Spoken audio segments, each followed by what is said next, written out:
Hi. Oh, hi. Well, wait. Welcome to my home.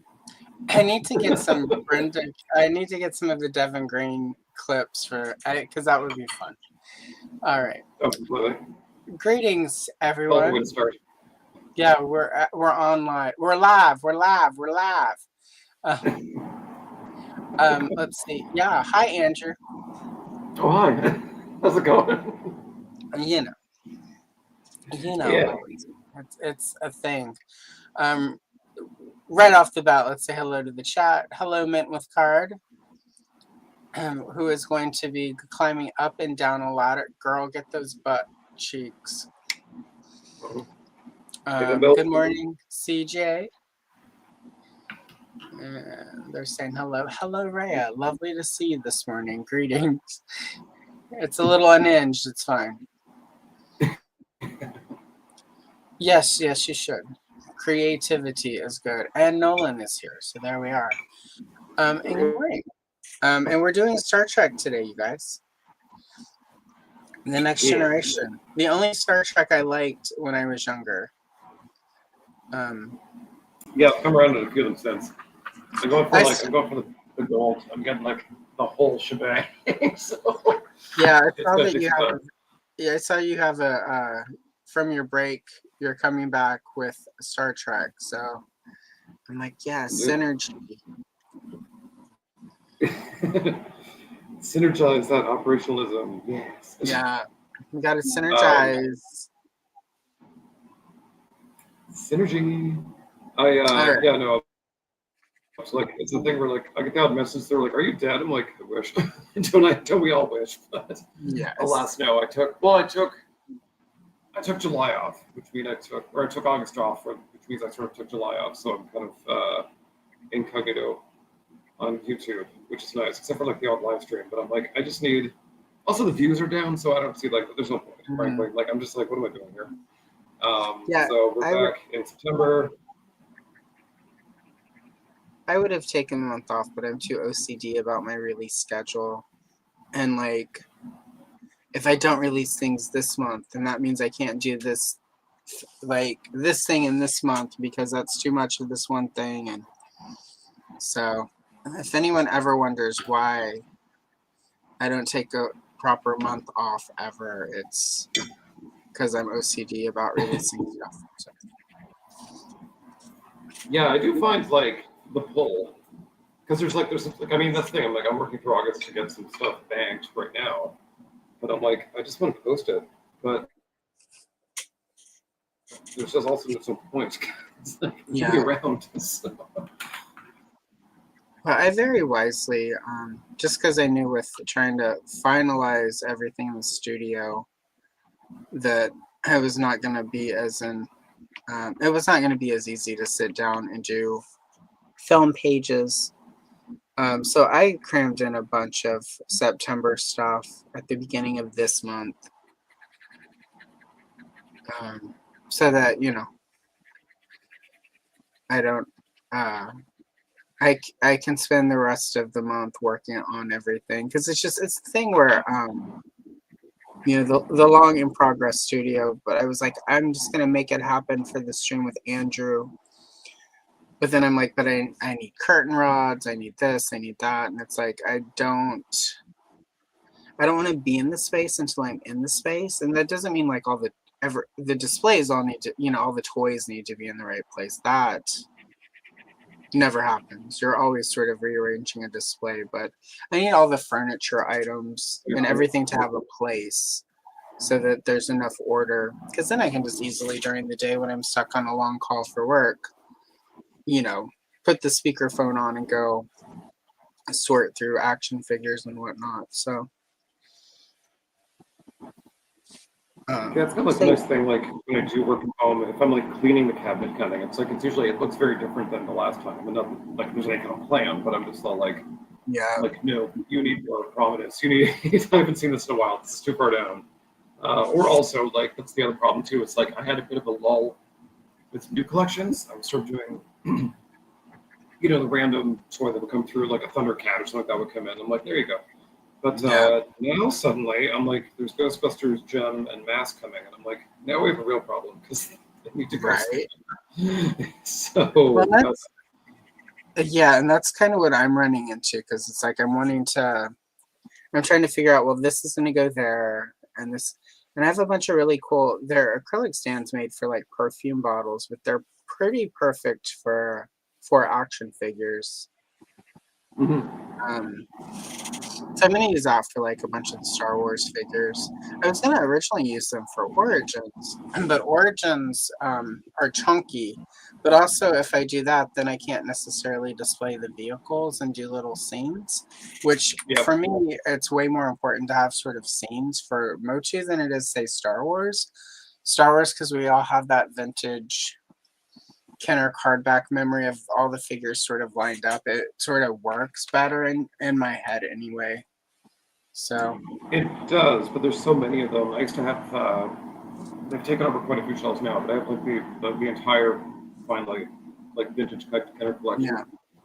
Yeah. Plus like there's some customs, plus there's Hasbro releasing new ones, and so like that's sort of but I had them on like a very like long, tall acrylic display, so you could like kind of clearly see everybody. And it was nice, but I mean, the fact is, like every now and then you'd have to clean it, and I was like, or the dog would run into it or something, and it's just like literally like 90 some figures would come barreling over, and I'm like, well, there goes my afternoon. Right. It's funny. On I think it was maybe it was probably Instagram. Somebody had posted their collection, like the figures, the stands they had all their figures on had shattered, and somebody in there is like, that's why you don't use acrylics, bro. And literally it's like acrylic does not shatter like that. It was literally glass, and the person who posted it on his post was like, what do you think it is, like?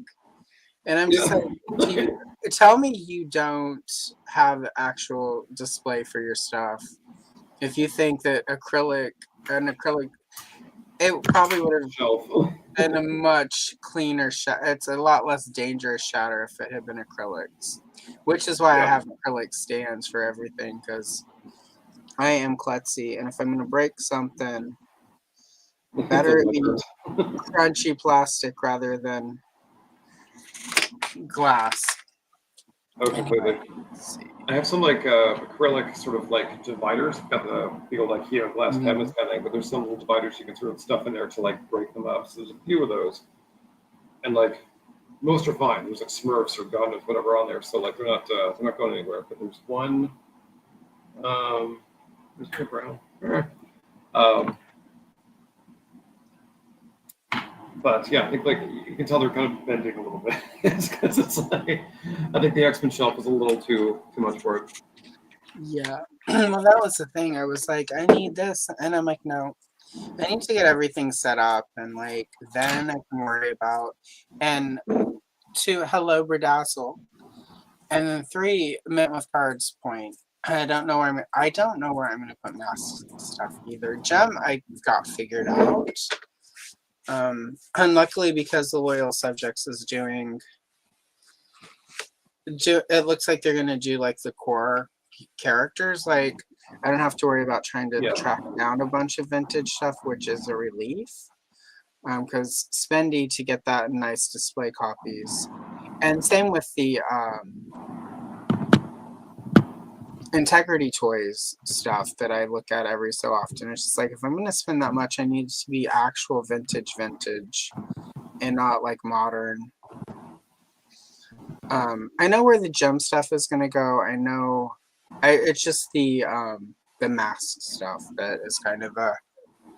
Yeah, because I had the vintage ones briefly, and it was on the bottom shelf of the glass cabinet. And it was fine, but it was like, I think it was just like the Rhino and a few cars, and it just fit. And I didn't have the Switchblade. I think that's where like this new line, I'm like, I really want it, but it's huge, so it's gonna have to like either like be suspended or something. But it's like, it's a big beefy boy, and it's hard to like jam that anywhere. So I'm like, I don't know what that's gonna look like. But that said too, I mean, like, I don't know why I felt this time was different. Maybe because like Loyal Subjects is still newish to the game, but like they were like, pre-orders go on sale, and for whatever reason, and this went for like the Comic-Con exclusives too, because I thought, Jericho's Energy were going to come out tomorrow. So I'm like, I got to pre-order, I got to go, I got to make room for this. So I'm like, I do not. Like, if I see this next year, I'll be surprised. Yeah, exactly. Yeah, because BBTS even, I think they have most of the mask stuff listed as the end of the month, but none of the gem stuff is until later. And unlike sort of Hasbro and Mattel, I found the loyal subjects estimation of when stuff is going to arrive is pretty, at least through Big Bad Toy Store, has been pretty on point. So I also ordered everything separately, so that way if I decide, I can wait for this, it's easier to cancel like one item as opposed to, it was a pain in the ass that morning when I went in and ordered like 7 different things, for 7 different orders. But it's a problem with BBTS. Yeah. I found it's harder to go in and cancel an item in a big order than it is to go and redo everyone. I find I'm doing more Canadian ordering for reasons. And I find with that, that makes sense. It's really most of them have, if you reach a certain threshold, they automatically ship you for free. So I'm like a big fan of that, especially because buying from the States from Big Bad Toy Store for so long, shipping's enormous. Right. And then on top of that, you always pay duty. There's no way around it. You just always pay duty. And I'm like, well, I don't want that. Right. Well, and then add to that, I mean, it makes more sense to try to find it locally anyway, because with the tariff situation, if you're ordering it from the United States, you're having to pay the U.S. tariffs and then whatever tariff duty there is due. So it's still probably going to be cheaper to order it from Canadian companies, even with extra fees over there, just because. But the difference is that you pay up front, so which is nice. I mean, there's no fluctuation, there's no surprise at the end, but it's that thing where you're like, ooh, I want this thing, and then you buy it, and you're like, oh God, suddenly the actual cost of things comes very much into sharp focus versus you're like, well, I'll just figure it out later. It's like you're like, no, you're paying right now. Right. It's not always a future Andrew problem. No, it's very much mine right now, and that became very much apparent when the tariffs put up announced. And granted, it took them 6 months to actually do anything, but that day I was like, well, we're done. We're done buying from here. So I literally quickly kind of pre-ordered all my stuff in Canada all at once, and I was like, that was a hefty bill. I'm buying Loyal Subjects Garfield. I'm buying things that are so far down the pipeline that you don't even think about it. But I was like, oh shit, it's a lot of at once. That used to be what I would do, CJ, when I had much smaller space. I would do seasonal displays. Won't have to do that again. Now I'm to the point where if I can't, once it's all up, if I can't display it, I should probably not have it. So it's going to be a weird. Yeah. And then there's things I don't I kept on buying stuff, and then I'm like, well, there's no room for it, so I sell it. But then I'd be sort of look longingly at it years later. I'm like, why did I sell that? And why did I sell it for so little? And it's going for so much now. So right. So now I've got stupid little things Captain Power, Bionic 6, stuff that I just like having. Yeah. If it's not on display, it's fine. And I don't have of course a lot of storage, but I'm I'd rather have it not needed than needed not have it, I guess. Yeah, it's I mean, it's going to be interesting when Mattel starts releasing and announcing DC stuff, because I've realized of the stuff I have, the stuff I want to hold onto the least is sort of a bunch of the superhero stuff. I don't need 5 different pariah action, Alexander Luthor. I don't need 5 different scales, 5 different figures. I don't know that I even need 1, Alex, to be frank. So it'll be interesting. And I've got a bunch of Wonder Woman is sort of really interesting, because for a long time, Princess Leia and Wonder Woman were my 2 major everything The girls.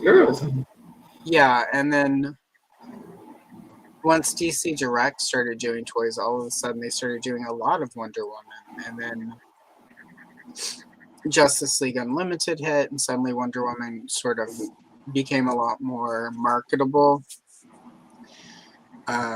And I've got a lot of crappy Wonder Woman figures, and I'm like, I don't need all these toys. Yeah.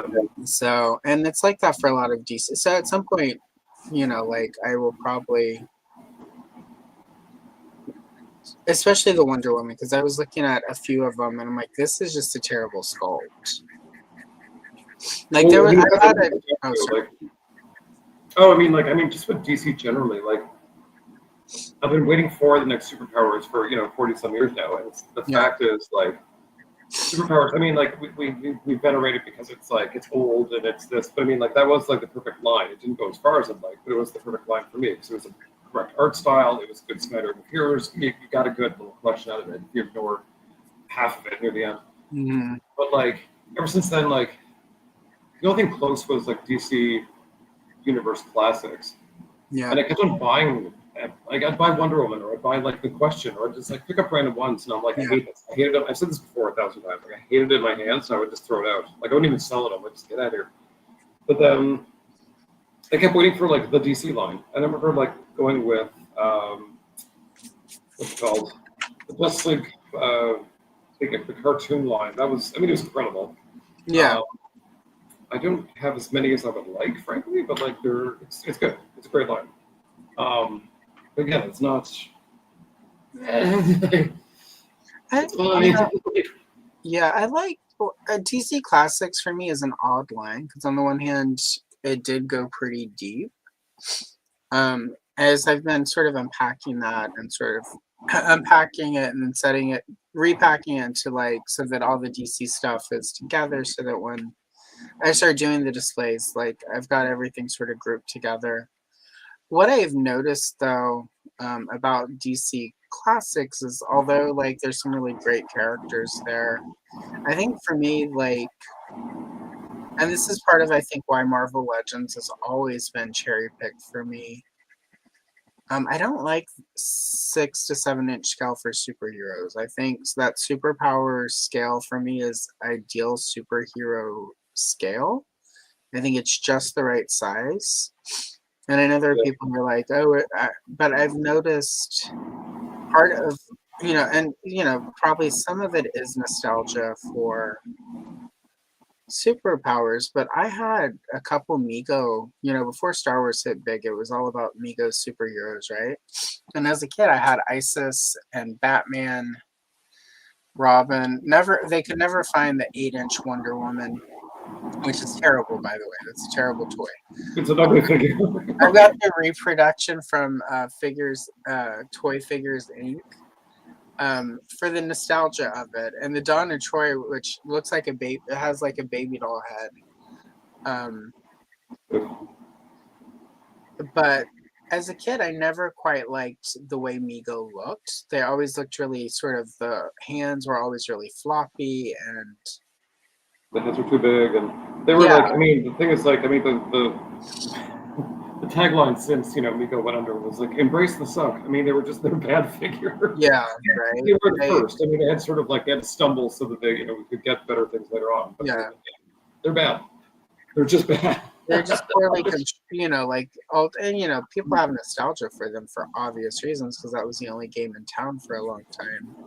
And they, without Mego, there is no, in my humble opinion, there is no action figure collecting in this day and age. Like that, Mego is sort of what created the industry, in my humble opinion. Because before that, there were action figures, but there weren't really. It just wasn't quite the vibe where it's like collect them all and here's a big wide variety of characters, and it started really with Mego. So, but and I've got a couple of I'm gonna get a few more of the Teen Titan and Wonder Woman repo from Toy Figure Inc. because they've actually taken some of the 12-inch Mego Wonder Woman dolls and shrank them down to 8-inch scale. So, yeah, they have not released a Nubia, which if they had done Nubia, I'd be all over it. They've done Steve Trevor, they've done Diana Prince, Hippolyta, and then Wonder Woman sort of, and it's in her 80s outfit for it. They sort of, and I'm sure part of that is because Mego is sort of actively making toys now, so they have to sort of straddle a certain line with how they go about it. But I'm gonna pick. I have the Silver Swan from that line, and a couple of the Catwomen. I've got like the blue and red one. Yeah, I've got the pirate one, and then they did one in her like purple dress, and then they did a Julie Newmar and an Eartha Kitt. So I have those 4 Catwomen, and I've got a Silver Swan. I'm gonna get I'm gonna get the rest of the Wonder Woman. I'm gonna get some more of the Teen Titans. Because I have every Dula Dent, like Riddler, Scarecrow, Riddler's daughter, Scarecrow, and Joker's daughter. They went all out, basically. Once they did that Dula Dent head sculpt, they're like, we can just recycle a bunch of these costumes. I mean, that was the power of Mego, too. It's like, it's all just the same ugly, horrible body. Yeah, exactly. But still, it's yeah, I never bought one. Every now and then to be like, I'd be like just like kind of like strolling through Amazon, being like, okay, what's out there? Like, I just feel like something new and shiny kind of thing. And I'll look up like a Mego Poison Ivy or Wonder Woman. And yeah, like they're just bad. The Poison Ivy is not very good. The Catwomen, for some reason, for me, work.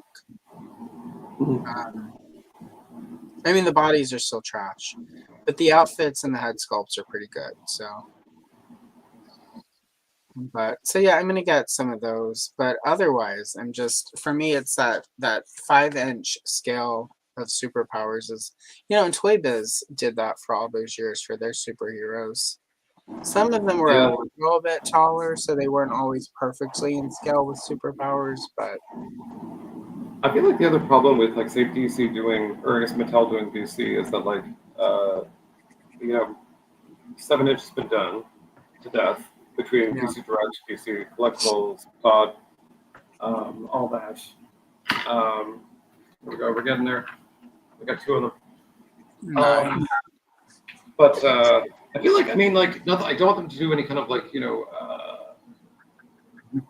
Masters crossover. Like, please stop with that. But like, I think the idea there is good. I think if they did like sort of like the sort of 4 to 5-inch area, because the problem being too is like there's a lot of DC characters, and it's that thing where like most of us are well enough into our collections where like if you are into Masters, if you are into Star Wars, you have an absurdly huge collection. Joe's now Transformers, like. It's too many. So, like, it's a thing where, like, Space Changer is a problem with HasLabs. It's a problem with new collections. And if I'm going to do a DC line, I know exactly who I'm going to get. Same with Star Trek, frankly. Like, I mean, keeping on subject, I mean, Nacelle's like, we're going hard. And I'm like, that's great to hear. However, I don't know if I can join that journey with you. Because, like, it's I've looked at the Nacelle stuff, and I'm like, it looks really good, but like I've got a Playmates Deanna Troi. Somewhere I have the bald chick from the movie in their 5-inch scale. And somewhere I've got a Whoopi Goldberg, and like in the Playmates line. And I'm like, for me, that's kind of that's it. Like, I don't need any. Like, I almost bought, what was it? The Doctor who replaced Crusher for a while, was it Pike? No, it wasn't Pike. Pulaski.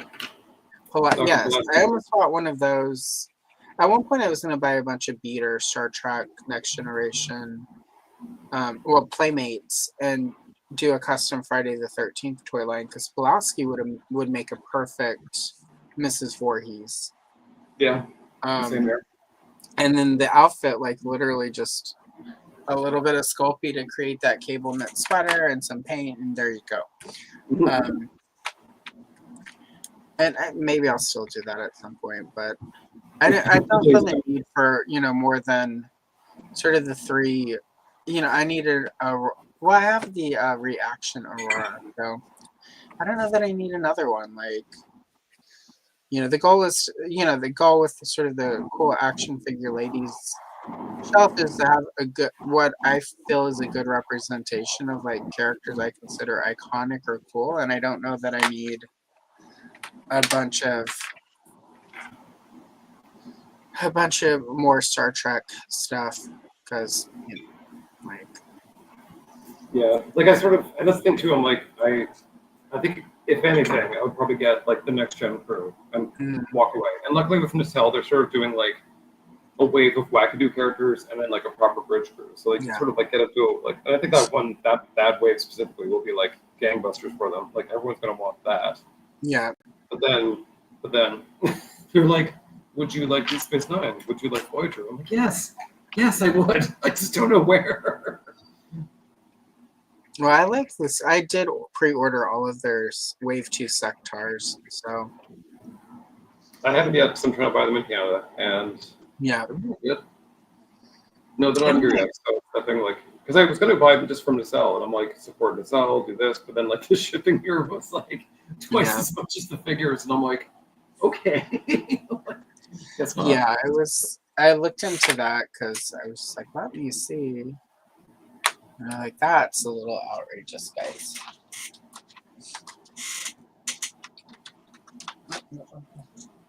So I am not. Oh, sorry. I mean, even like superpowers, like my collection. Like I used to have the villains, I sold them. I have like a shelf with them, and it's like it's already pretty packed. I'm looking at over here, and like it's not everyone I want, but it's quite a few. But even that, I mean, if there is a new DC line, and again, if it's good, here's the problem: it's not like every time I was very excited. I actually was excited for Todd's on time, and then early on, I was like, no, thank you. Like DC classics before that, like a lot of the DC collectibles, they often started a line like icons and stuff like that, and we were like, oh, this is actually quite nice, and then it would die in the vine really quickly. So it's that thing where I'm like, I've been burned, like with movies, by DC so many times that I'm like, you come through or nothing. Well, like perfect example of DC is like Wonder Woman. Like the first movie was pretty good and pretty fun, and the second one was a hot mess. Yep. And the problem with the second one, as I say every time it comes up, it's like there are essentially like two movies in there. And them trying to cram it into one did nobody any service. I mean, like, ultimately the big bad was the Duke of Deception, and he's just briefly like, oh, the stones once belonged to the Duke of Deception, and this is who he is. And then nothing. Give me the stones. Right, no. Max Lord, give me the stone. Give me the stones.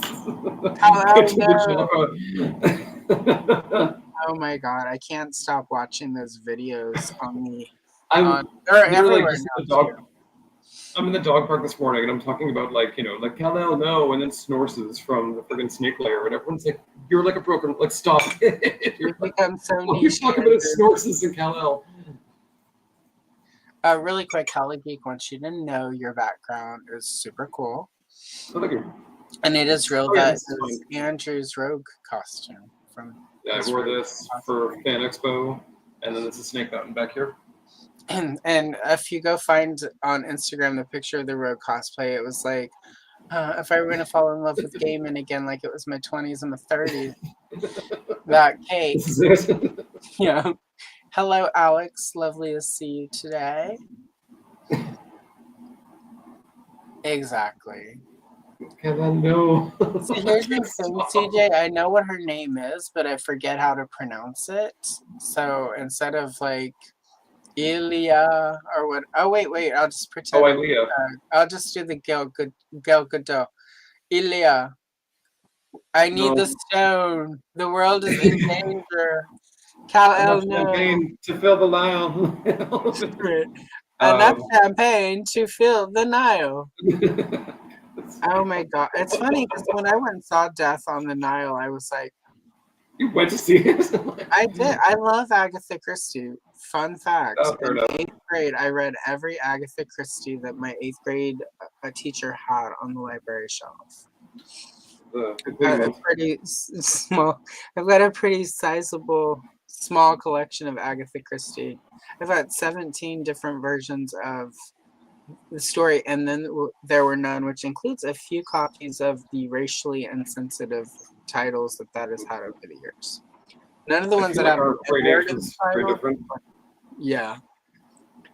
And they update it. I didn't know this as a kid. When I read it as a kid, it was called 10 Little Indians, Native American. I later found out that originally it was 10 Little N-word, and it was the statues were not Indians. It was stereotypical little statues. It's been updated in the most recent publishing to 10 Little... They're not calling the book that, but in the story, it's 10 Little Soldiers. So it's little soldier statues, and the poem is 10 Little Soldiers, and which makes sense. Yeah. And I'm for that. Like, I'm not one of those people. They've ruined my favorite Agatha Christie book because of woke. I'm just like, that probably should have never happened, and I was too dumb to know better, and I can enjoy this book updated for the modern day, and I can still keep my copies of the old one because I know. Yeah. I gotta say, though, like, going to my grandmother's house, especially, like, her cottage, like, there are, like, just some knickknacks around the house where I'm like, like, well, A, why did you buy this? B, why is it still here? Like, well, it seemed, my grandmother, who most of my collecting comes from, had Franklin Mint collection of Gone with the Wind, which included the Mammy doll. But she also had sort of the generic versions of those that in the South, in the salt and pepper shakers and a cookie jar. And when she passed, I'm like, we don't really do those things anymore, guys. So I told, but also I know my family, and if they had any indication, like they would have tried to make a lot of money off of this. So I'm like, oh my God, I need all of those, you guys, please. And they gave them, so I got them, when they were divvying, because, they're like, because there are people that pay a lot for that stuff because it's not made anymore. There is a museum specifically about that kind of art,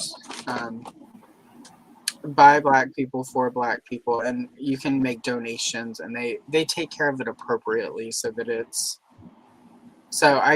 all of my and she like it was hard, not because I'm attached to the racism of it, but because like that was the cookie jar that my grandma would hide money in so that we could go to Dairy Queen at midnight after my grandpa went to bed, like under the recipes and the packets of Kool-Aid. So there were memories attached to it, but I'm like, also, like, I can still remember that without having to have a racist cookie jar. So I will survive. I will survive. Hello, Pod Racing Palpatine. Like, exactly. That's a really good story, right? Exactly. Yes. It's a really good story. Like, it's a great story, and it's been a movie many, many times of varying goodness. So yeah. I mean, there's sort of like the thing that always sort of catches in my head is like it's a very Canadian-ism thing where we used to have the heritage moments on CBC where it was basically like a reenactment of like the Canadian who created baseball or basketball, and the other one was the burnt toast, like Dr. Penfield smelled burnt toast. I think even Americans know that one. But at the end of it was like it's part of our heritage, and you're like, is it? But I mean, frankly, that stuff is part of your heritage too. Yeah. Yeah, it's just, the context. Context matters. But yeah, I gave them all to the to a museum that specializes in such things. Just, like, it's important to understand the history, but it's also important for it to be displayed with context and not again, like, the memories are priceless. Having someone come over to your house for dinner and seeing your racist cookie jar, not understanding the intent behind it, not priceless. That's just rude. Less great. Yeah. I love this. Like, come for the Star Trek, stay for the racist collectibles. Well, yeah, right. Well, it's funny though because Star Trek, was pretty woke in the day. But also it was pretty bad too. I mean, like, someone knew it was like, oh, I want to do a next gen watch. What should I do? And I'm like, like that first year, my God, like, God help you. Like, oh my God, right? I tried to rewatch it like one of my exes was really into it, so I inadvertently watched a lot of it. Mm-hmm. And he would cry every time Tasha Yard died. And I was like, I'm like, she's been in for 10 minutes. Like, calm down. Well, not only, but it wasn't even that. I'm just like, there is something that just doesn't feel right. They go to a planet and a tar monster kills her, and I'm like, this feels weird. I love the bit of trivia. Like the last scene she actually shot was the episode before. And it's like her last scene ever was like sort of like in the background of like a shuttle bay coming, and like there's like a split second where you see her like waving like a maniac, and that was her saying goodbye to the fans. And like, you know, they didn't know at the time, but like a week later, tar monster. I just like the tar monster just does not play well. Like I'm just like, that's a choice. Yeah. But the 80s. That was when we didn't see color back in the 80s. I didn't see color. Even though she was the subject of like the most racist episode of Star Trek, which is like saying something. You're like, damn. Well, yeah, but then exactly. But I don't know. It's funny because when Kayla and Johnny were doing the Star Trek rewatches of the old series, I was rewatching it, and I was like, this was always, like my grandfather was not a fan because of how woke it was. It's not what he called it, but that's what they would call it now. He called it other things.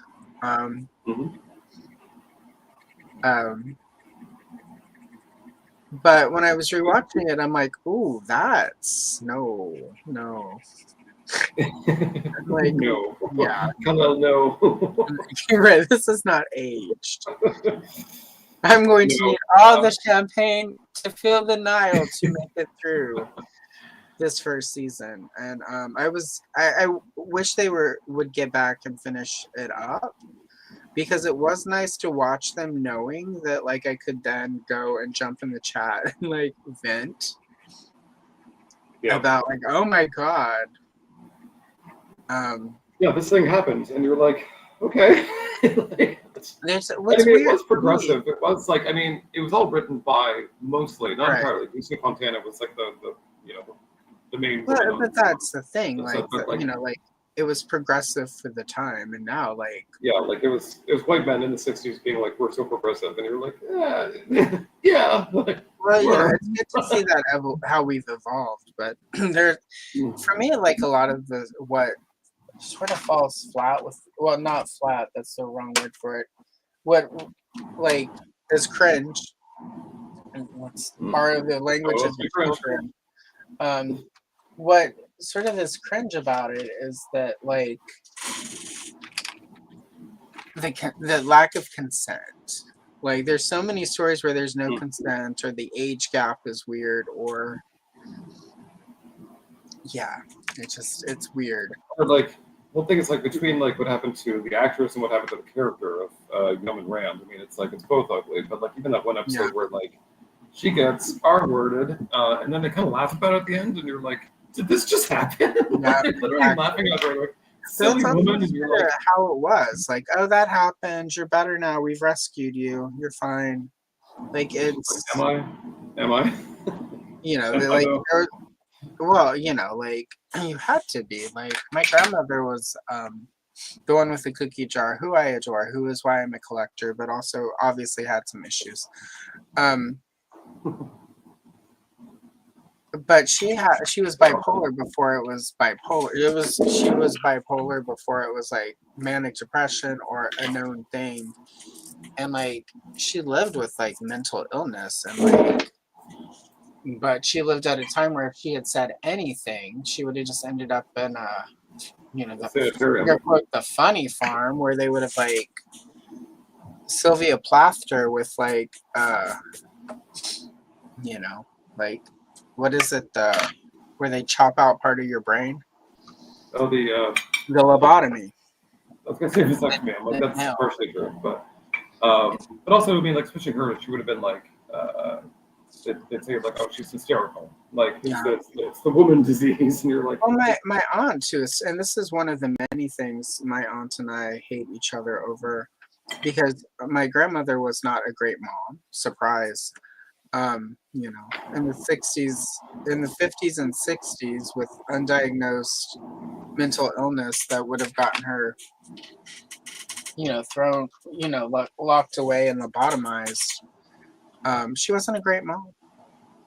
And my grandfather was in the military. He was a drill sergeant. He was in Korea at one point, you know, like a couple times. So he wasn't always home. So my grandmother had to parent a lot on her own, and she was not very good at it. As a grandchild, it's great when at midnight grandma's like, let's go get Dairy Queen, and then hit the 7-Eleven and buy comic books and magazines, and you know. But that's like, you know, like, we're gonna be bad, and you're like, are you? Yeah, it's fine when it's grandma. That's fun, like that's an adventure. But when it's your mom, like, you know, you need lunch. She was supposed to make you lunch for school, and it's like you've got a couple American cheese slices between bread and like a can of squeezed cheese or whatever. Not so much. So my, you know, like my aunt has some valid concerns, but my aunt also has no ability to step outside of her emotions around it and realize like, like, you know, my mom was sick. Which, although at the same time, like, I mean, I'm gonna use your real name, Paul. Paul in the chat sort of like, you know, previous generations had no concern about mental health, and I'm like, I think they still don't. Like, it's that thing where like, I talk to like my boomer parents and their boomer friends, and I'm like, you all need therapy. You all have main character syndrome. You all have narcissism. You all have to go and get help. And they're like, nah, we're good. I'm like, okay. I guess I'll go then. And that sounds, one pod racing Palpatine, that sounds amazing. Yeah, I don't know. It's, yeah, they don't have any sort of, you know, I know when I was doing therapy, my aunt was like, why would you do that? I'm like, so I don't end up like you, miserable, old, alone, and single forever, bitter, slowly molding in the South. She did not care for that clapback. She's not very good at clapbacks. She can try to get sassy, but the second like she gets any like clapback, she's like, oh my god, you're so disrespectful. I'm like, you think that's disrespectful, girl? Let me get another Long Island iced tea in me and we'll show you. I'll show you. Yeah, there's a lot of that where it's like just no humor whatsoever. And granted, like, I fully admit that, you know, my humor is a little more dark than my parents' kind of thing, but it's like just utterly humorless. And I'm like, oh, come on, like, at least be funny. If you're gonna be mentally ill, like, be funny. Yeah. Well, that's, I think, part of it though, because my aunt is humorless mostly. But my parents have very dark senses of humor, so I was fine as a kid. And that I was fine as a kid in a lot of ways. I was very fortunate to get the parents that I got. There are a lot of people who were not so lucky. You know, my parents are far from, well, my mom's dead, but she was far from perfect. My brother has not been able to give my mother the same grace I'm able to give, but that's not up to me to, you know, decide for him where his trauma lies. He's also not letting it hold him back in life, so there's that. But I could have done so much worse with parents. I mean, I look at most of my friends and I'm like, thank God. But you know, I was lucky in that respect. Like, I could tell some pretty dark jokes as a child and they would laugh. So it's all their fault. I learned from watching you. Yeah. But yeah, she's humor. You know, most baby boomers are humor. Boomers, sorry. You can't call them baby boomers. That's disrespectful. But I find, as Gen X, most boomers are humorless. It's too bad. Because they do more boneheaded things than anyone, and I should be able to laugh at that. Oh, completely.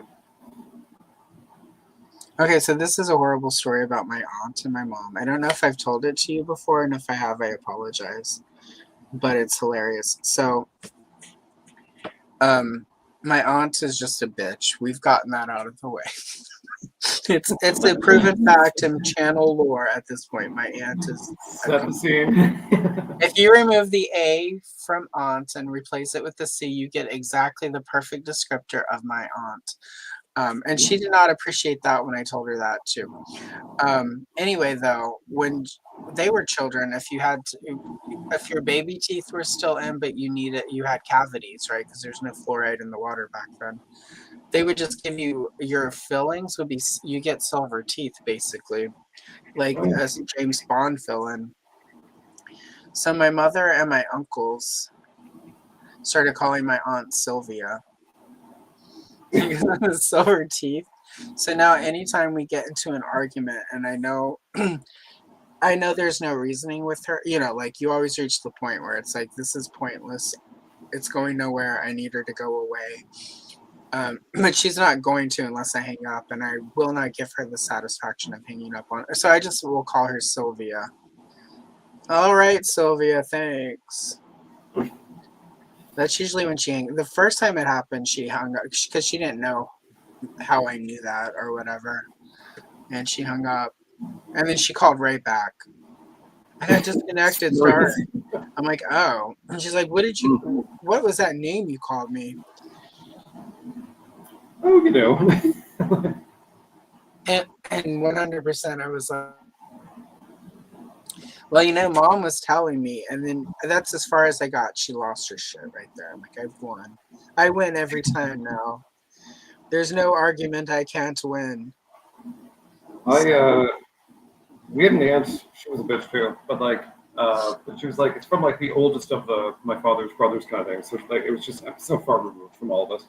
But we called her Boss Hog from Dukes of Hazzard, God. to her face, and got beaten like repeatedly for it. So I'm like, I will never let this die. Yeah. I will take the beatings. I will continue to call her Boss Hog. And there's some times where it's like, you're gonna get, and I had a boyfriend who used to hit me, and I knew like sometimes I was gonna get hit, but if you're gonna get hit anyway, sometimes you make it worth it. I'm just gonna say. Fair enough.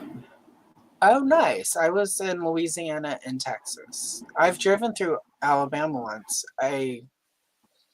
I'm sorry. But, we can do hard. No, I'm kidding. I'm sure I have a friend actually who moved back to Alabama, and he loves it. He loves it and he hates it, but it's home. Like, it does a lot of activism down there. What's, neither of you sound Southern, and maybe it's just like I'm used to like kind of like the rogue or like, Blanche kind of Southernness. Yeah, I do.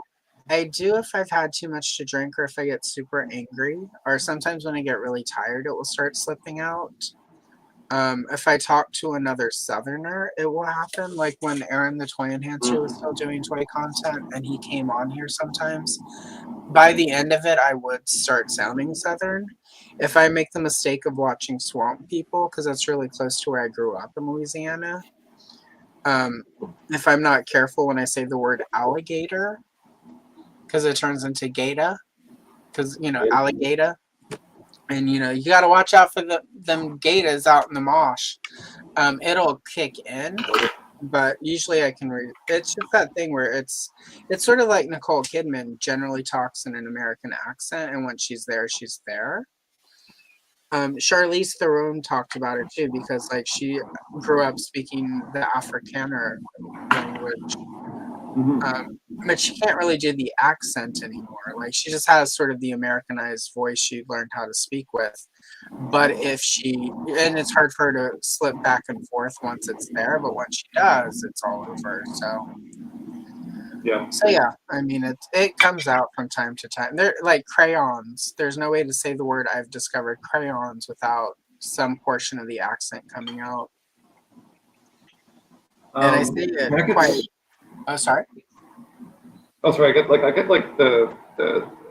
It's kind of funny. Like I'm from Nova Scotia, and there's many accents in Nova Scotia. Like I can tell you what street you lived on based on like what you sound like, but like it doesn't come out much. But when I do go home, especially when I go to like this one uncle's place, like if we just get like this douchebag drunk at his house, like I come back like I'm like, hi, I'm from Ireland. Like this is me now. I slip right back into it. It's so obnoxious. Well, that's like when people sort of make fun of Madonna, like because for a while there she had that faux British accent, but it's like, sorry, at the time she was living in England and her kids were raised in England. One of her kids is English. Like my voice will do that too. Like I would go spend weeks with my friend who was black, and it was not intentional, but I definitely picked up a black scent over the week or two that I would be there. It would go away once I was not, but it wasn't intentional. It wasn't like I was trying. It just, I get around. I think it's partly just because, growing up in the South in unfriendly waters, if you will, you sort of learn to adapt and you just naturally start, like you try to blend in the best, and it's really hard as pale and white and ginger as I am to blend in certain places. So, the accent just would happen. I had an ex who was from New York, and like I still can't. And my uncle lived in New York for a while, so I can't say Long Island without it being Long Island because that's the only way I ever actually heard it growing up was Long Island because of that the New York accent. We're gonna go out to Long Island. We're gonna hit then we're gonna go to the Hamptons. So anyway, but I think it's more the New York thing. It's like it's always like get out of here, but it's like for me it's more it's the gays who move there and then suddenly like New York is their personality. And it's very much like they're like, there's nowhere like New York City. Right. Just this constant like over a dramatic Broadway enactment. I'm like, I can't. Like, calm down. Well, like, and city smells like trash. Like deal with it. Well, and to this point now, like geek. Yeah, that's sort of what I early on like realized that people think you're stupid if you have a Southern accent, which is unfair and untrue. There are people who don't have Southern accents who are stupid. There are Southerners who are stupid, and it's just stupid people exist everywhere. There are stupid British people, and they have that British accent, but and they're Terps. Yeah, right. Whatever, Joanne. Or Joanne. She's aging like curdled milk lately. That's what hate does to you, Joey. It eats you from the inside. But I learned how to get rid of my Southern accent because I would watch television. I would watch television and mimic sort of the lack of accent people would have. The Mid-Atlantic, that sort of like fake 1940s, 50s, kind of like vaguely British, but not really anything or from anywhere. Like I want that accent. Like just I have tried to like figure out how to do that, and it's really hard actually. It is actually like because it's not nothing. It's almost it's very Moira Rose, where like no two words ever sound the same. You're just like what? Whereas sort of the flat, unaccented, and in the 80s, that's what they really were moving toward was sort of you could be from, especially like if you were a newscaster. And I would just sort of listen to the people on the nightly news. I was about to say I would listen to Connie Chung, and I just realized she doesn't have any sort of, any sort of natural. I listened a lot to Connie Chung. What was the other? Diane Sawyer. And sort of try to mimic that sort of generic, not from anywhere. And when I first moved to Oregon, somebody was telling me that originally that sort of neutral, not from anywhere, originated in the Pacific Northwest. So I'm like, these are my people. I don't know if that's actually true because the person who told me that's a piece of shit. But at the same time, shitty people. That makes sense because, like, I moved from East Coast to West Coast, and it was like it was certainly more surfer, much slower because I speak very quickly, and I did much more there. Like every sentence is a word. It's just this blob of a fast spoken word, and so it was challenging going there, but it did make me slow down.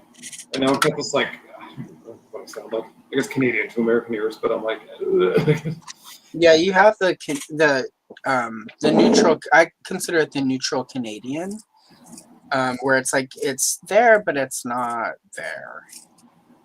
Yeah, it's not like Scottish, where you're like, it's just something else. Well, and then also certain dialects of the Canadians is very Midwestern. There's that very Midwestern-y thing where it's like, are you from Upper Michigan or are you from Ottawa? Yeah. But yeah, it's like the first time when I was doing phone support, the first time I understood somebody was from Canada was when he was like, I'm calling a boot to my phone, and I'm like, what? Who says boot? Is it like, I feel like it's a prairie thing. Like I've never heard it in my life. And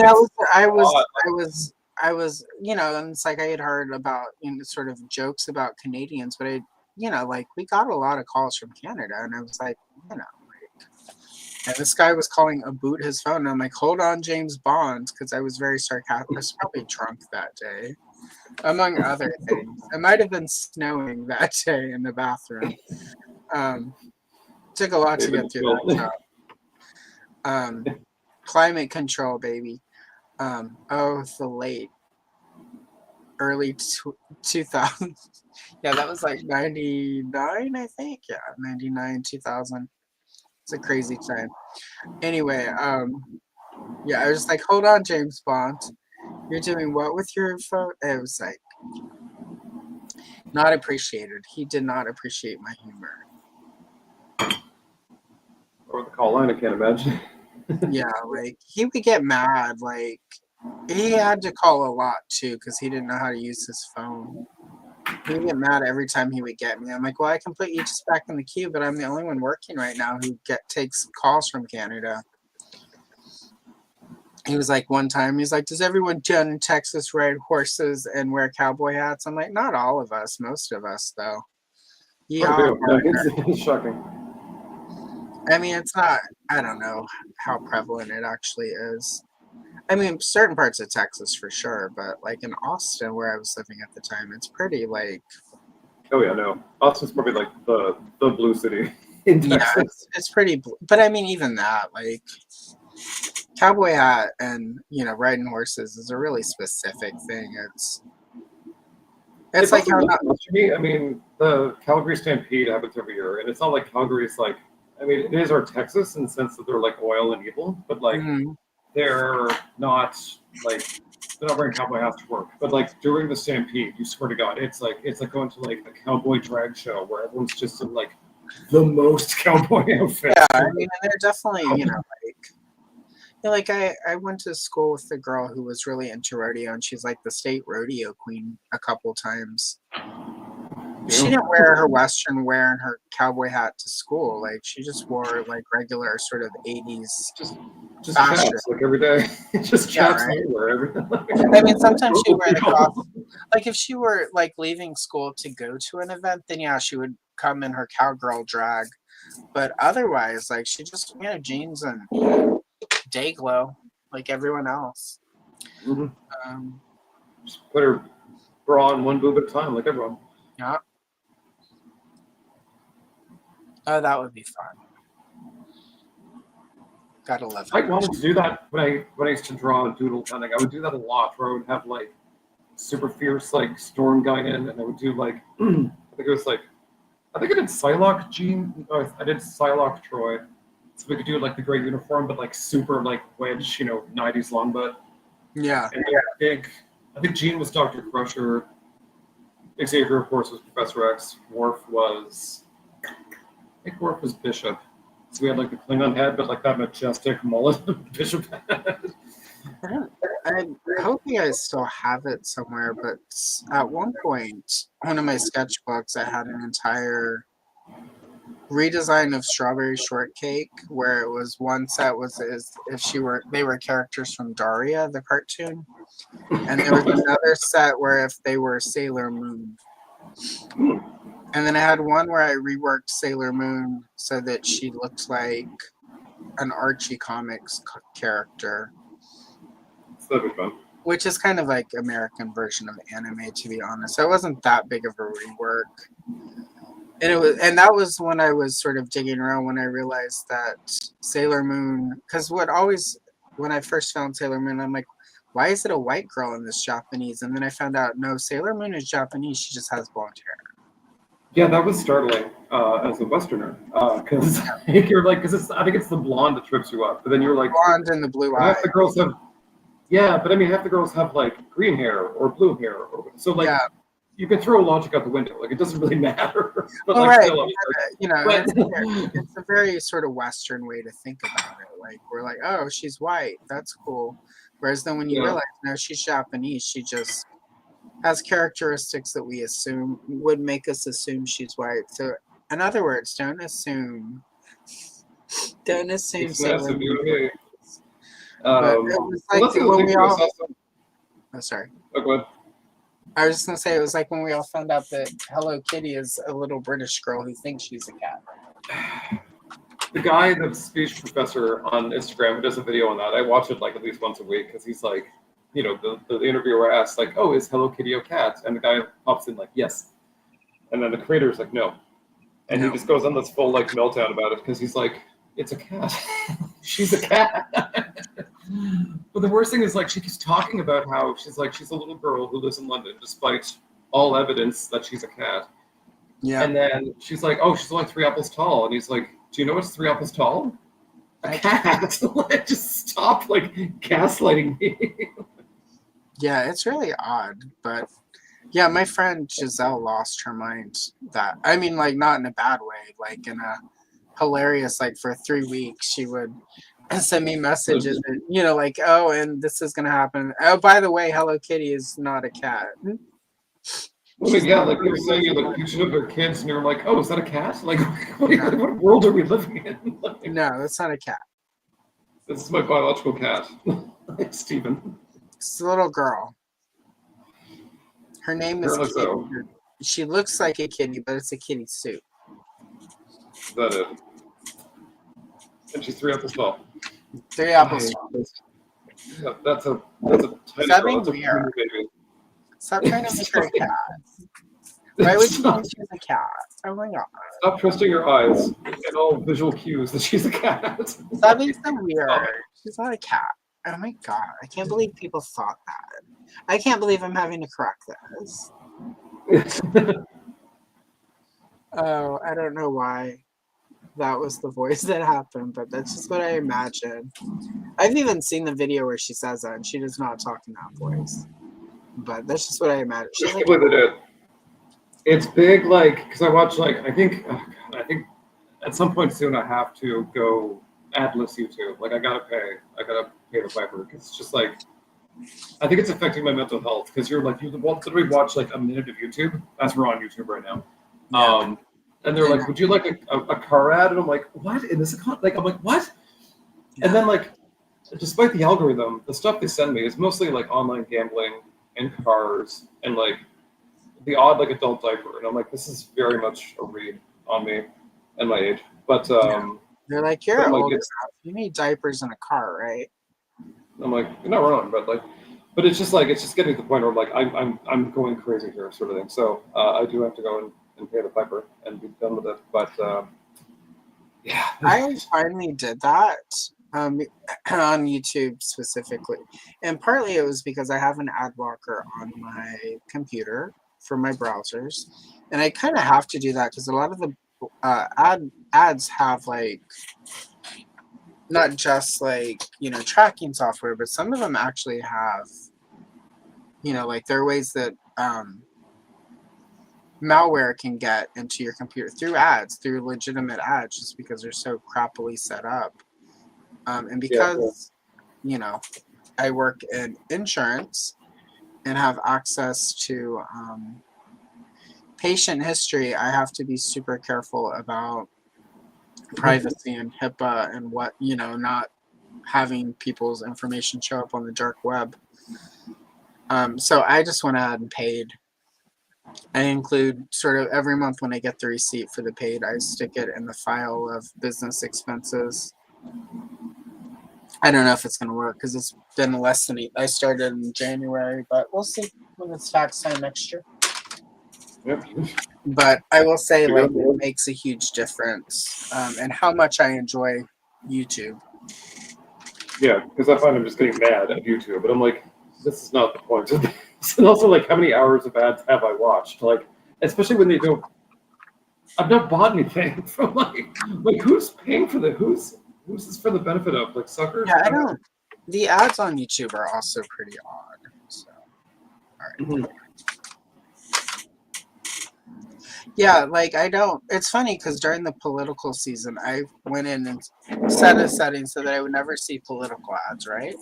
And then I started getting like, you should watch news on this, and I'm like, that's a political ad because that's a political organization pretending to be a news organization. So I went in, and like no matter what I did, they kept pushing political stuff through to me. Yeah, I find like with even here, we started because you can do political ads, but only certain, like, I think it's like maybe like 2, maybe 3 months before the election. Yeah. Nothing beforehand. Like, you don't just get like casual ads. Like, this is what the other side said today. Like, none of that. Right. But like the other side, let's just say, started doing like not political ads and not for the prime ministership, but it was like sort of just broad strokes, kind of trying to get around the rules kind of thing. And I'm like, no, I don't care. Like, this doesn't endear me to you at all. You won't believe what, Yeah, I wasn't getting a lot of that stuff. I was getting a lot. I did get some political ads from my neighbor because he was running for office. Those were fun. We had just moved in and I had no clue who this dude was. And I will say, when your first exposure to your neighbor is through a political attack ad, it really makes the first time you meet them awkward. Yeah, so. I hear you're a terrible person on the internet. And you're the reason the economy is failing. I'm being really generic because I'm not going to box myself or him. But it was just really funny. Like, before I ever met him, I'm getting a paid ad about how terrible he is. It's like, welcome to 2025, Allison. Well, it was 2024, but he's counting. Mm-hmm. Yeah, it was something. I will say it was a good ad too. I'll send it to you in the chat. Did I already? I might have already sent it. If I didn't, I'll send it again because it's worth watching. But just watch it and then picture, like, this is the first time Allison met her. Before the country jamboree. And I will say what's nice about, like, and because, now that I'm monetized, if it's paid, you just get money from, like, the pool. So, like, hi, sir, this is not a place for cats. What the hell, isn't it? He's climbing all over. Hey, sir. Everyone say hello to Edmund. It's like, I have no idea what's happening right now, but cool. Yeah. He keeps trying to climb all over all the pencils and knock them over because where I've got it all set up is usually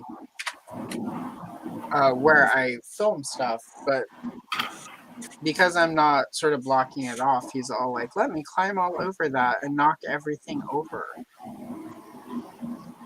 I'm just more like, there's a dog here, and he knows, like, he doesn't know time. He has no concept of time, but he knows what time it is. So, like, he's like, when he finishes on that computer, that means dinner for me. And I'm like, you are correct, but you're an hour early. So calm down. It's a little early, sir. Yeah. Let's take a minute. Let's see. Okay. Everyone's just chatting, checking. I love the show.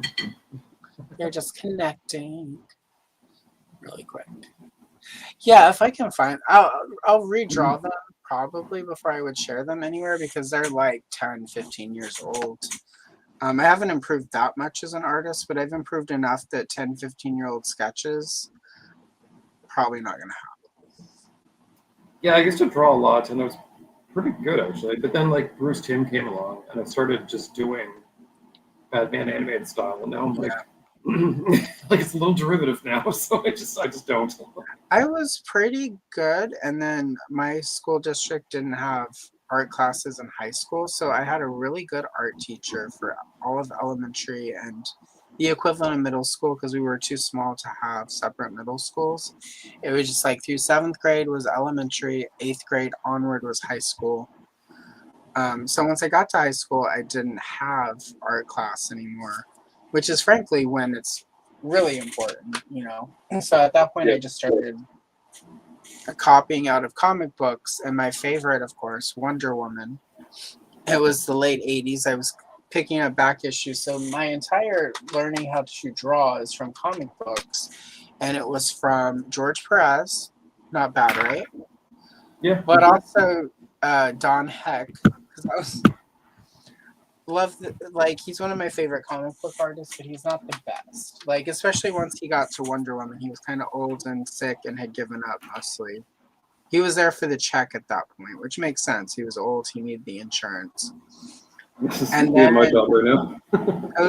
And then like Mike Sikowski when he did the mod Wonder Woman, and as nice as his stuff is, he is not.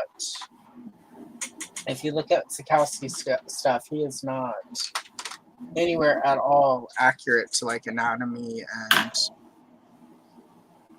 yeah, it's great comic book art, but you have to be good at like comic book art, you have to at least have the basics down, and I did not get enough of the basics.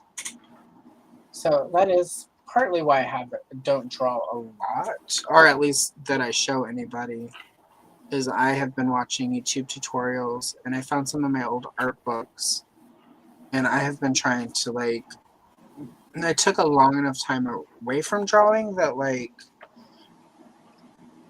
I'm so out of practice that it's easy to sort of relearn, but also I'm not going to push myself and I'm busy. So. Yeah, that's the thing. Like, I am, secret announcement. I'm sort of winding down my current series on YouTube. Yeah. But I am focusing on writing, and there's one project like I'm sort of getting interest in it, but I wrote it like 15 years ago. So like it's actually on like I don't know if it's on a floppy disk or a disk or what it is. I have nothing to open this thing, so I'm like, yeah, it would be easier for me to rewrite this from scratch than to go and muddle through that horribleness. So I'm like, okay, let's just do this over, and it's like very fun. But also, when you don't do it for 10 to 15 years, you're like, right. wow, I'm bad, like actively bad at this. I'll save it for when we're offline. I've got 2 things that I'm gonna start working on soonish for the channel. That maybe we could collab on. And you just saying that you were winding down reminded me of them. Yeah, currently I'm like actually planning out the next few months of videos, and I'm like, I feel like I'm halfway done already, but like it's just a matter of like figuring out when to do what.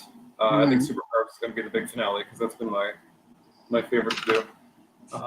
Well, also Comic-Con, New York Comic-Con, I suspect we'll see something from Mattel. Yeah, and I think hopefully. And The Last Gasp from McFarland. Really? Well, we'll see what he does with Superpowers. He keeps threatening to continue, and I'm like, well, let's see. Well, and the threat I've heard is that despite everyone, he's now going to do a whole wave of women's superpowers. He's doing at least 2 is the latest rumor. There's two books out there somewhere.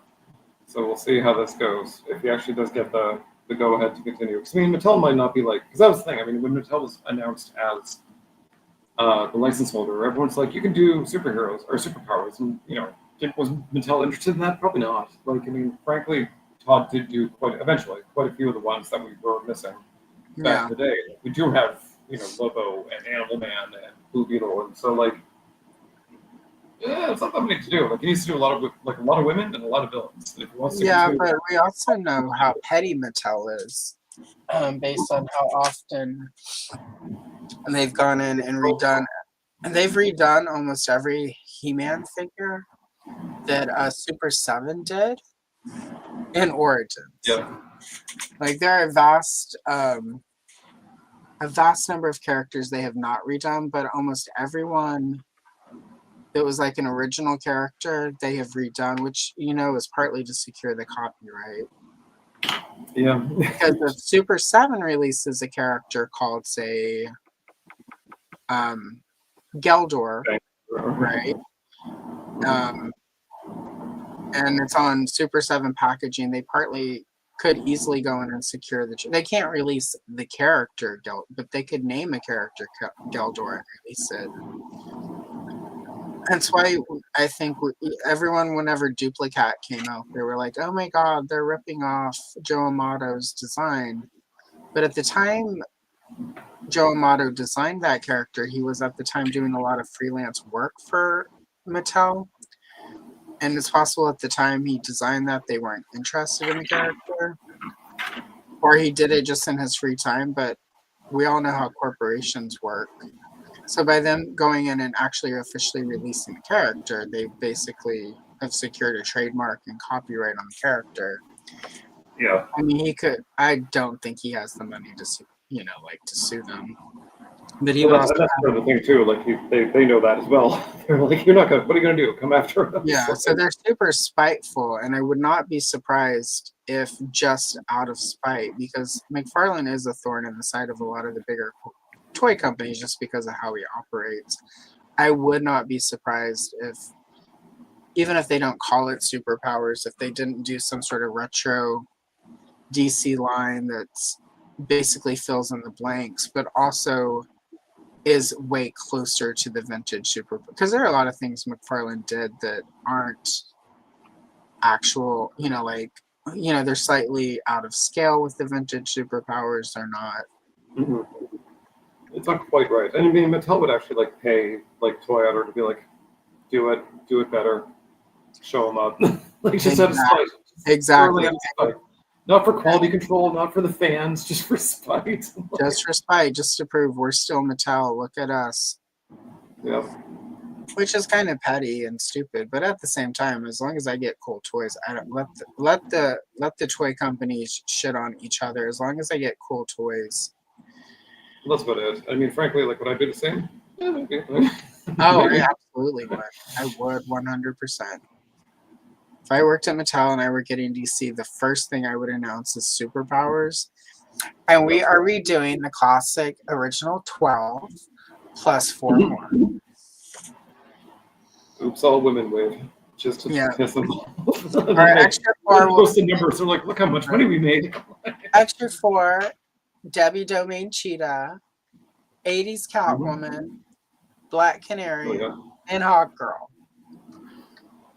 But we're calling her Hawkwoman because in 1984, when this came out, she was Hawkwoman. Exactly.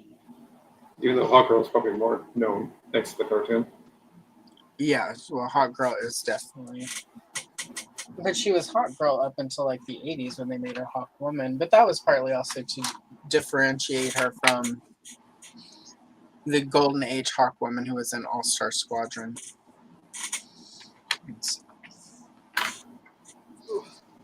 Oh man, I just found all my box of All-Star Squadron comic books. I'm gonna reread that. I had such a flashback to my mom or grandmother being like, "Oh, look at all your little He-Man characters." I'm like, "They're action figures." It's just it's big that energy. Right. Look at this character. Oh my god. Mom, stop embarrassing me. Oh god. I can't believe they put Wesley Crusher on this picture. My god. Well, they put everyone, so. But no Guinan. Tisk tisk. Yeah.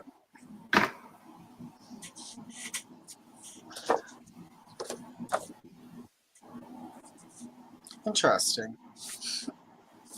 Yeah, I'm not sure what this is one of the few times where like somebody was like, you, not somebody you. But where I guess was like, let's color this thing, and I didn't go buy the book. Because I'm like, I'm absolutely not going to color any more Star Trek after this. Well, Star Trek The Next Generation after this. Yeah. So I don't know what else. The book probably has a couple Whoopi Goldberg pages in it. I can't imagine you wouldn't if you have the license. Oh, yeah. And she was all on board. Like, I mean, she was like a big actress at the time. And they're like, even like the Star Trek folks were like, you sure you want to do this stupid show? And she's like, oh, yeah. I love Star Trek. Yep. Mom and Michelle told me to, so I'm going to do it. Yeah. I started watching it regularly once she was, even after the ex and I had broken up. Carl number 2? Yeah, that was Carl number 2. It was big. Like it's sort of like I feel like X-Files was really the one that was like the big cool sci-fi that like we all stayed home on Friday to watch before going out. But like Next Gen was pretty big at the time. Like we all watched it, mostly in secret, but we all watched it. Yeah, that's the thing. Like a lot of people watched it. A lot of people just didn't admit they watched it. Mm-hmm. It was also not necessarily easy to watch it though, because depending on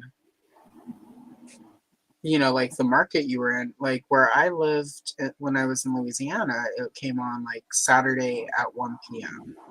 And then on Sundays, they would repeat old episodes at like 1 p.m.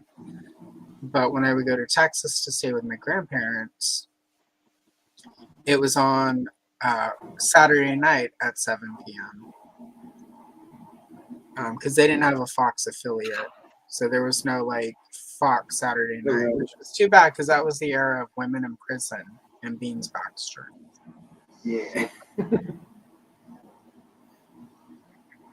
But yeah, I was so far in the country we just didn't get nothing. So like it was kind of like I spent much of my teenage years kind of couch surfing, let's say. So I was like all over the place. I could watch forever. No, we had a giant aerial antenna that because my grandfather helped develop the aerial antenna when he was in the military for space stuff. So we had a really tricked out aerial antenna as a kid. It was like way up there. Like there was one time where we would have to take it down because it got struck by lightning one time, which then we had to replace the whole thing because it's aluminum, and aluminum melts really easy when it's volts of light. Luckily, our house didn't catch on fire. But after that, when we get a big thunderstorm, we go take we take it down. So. But yeah, there are many nights where I would be outside in the freezing rain, turning the aerial so that we could, because if it hit just right, we could get TV out of Houston. And Houston had all the great UHF channels that, especially during Halloween, would show like horror movie thons. So.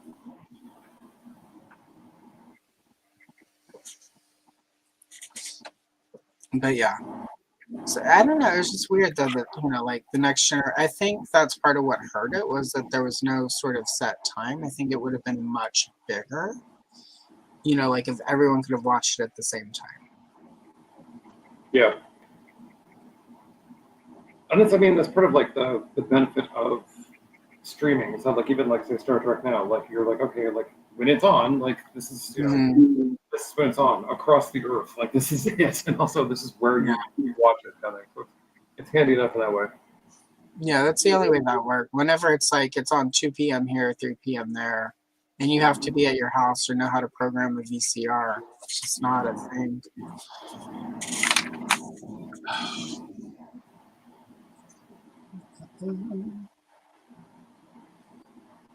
I can't believe I got through these almost. Yeah, this is a good point. And this is the only time I would accept another Joker figure from McFarlane if we got classic 70s Joker. Yeah, and that's like there's such a great opportunity to do like a Legion of Doom and like putting the Giganta and Cheetah aside, like just doing Joker, doing Riddler, doing like he had a fun Brainiac. Like it was really good. It's like if you're not a fan of like the Borg Brainiac from back in the day, like you're like There you go. Here's the wackadoo green one. He's back there behind me. Mm-hmm. Oh, you can't really see him, but somewhere back there. I can't figure out how to point. I can see him though. Right? Yeah. Right there. I'll just do the beauty queen. Thank you. I've starved myself for weeks to win. I just want to say that being chosen as this month's Miss August is a compliment. I'll remember her for as long as I can. I was watching someone last night, and they showed that clip of that one. I think it was like Miss Universe or whatever it was, but it was just like France, just that one woman who screamed France. I was like, I forgot about this, and now this is my whole personality for the next week. Much like Snorses. It's a good one. Just France. My personality, I think, this week based on mood is Kal-El, no, and enough champagne to fill the Nile. I'm coming off that now. I think I've lost friends over saying that too much, so I'm like, it's time to get. Were they your real friends? No. If they if they can't take you saying Kal-El no, that means they're bad actors.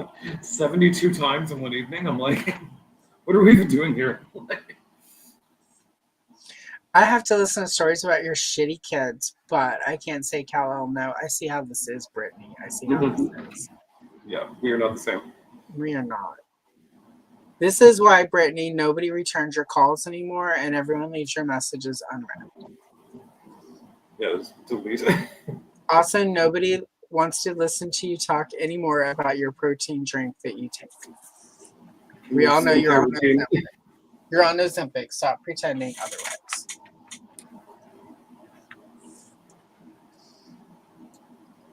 I love guys in the community who are finally just like giving up the ghost. Like when someone's like, "Oh, how did you get that incredibly shredded body?" and they're like, "Steroids." Like, duh. Can we drop the pretense here? Like, it's just stop pretending. Stop pretending there's sunshine and hugs. Like it was anabolic steroids. Okay. I went to the gym every day and took steroids before I got there. Mm-hmm.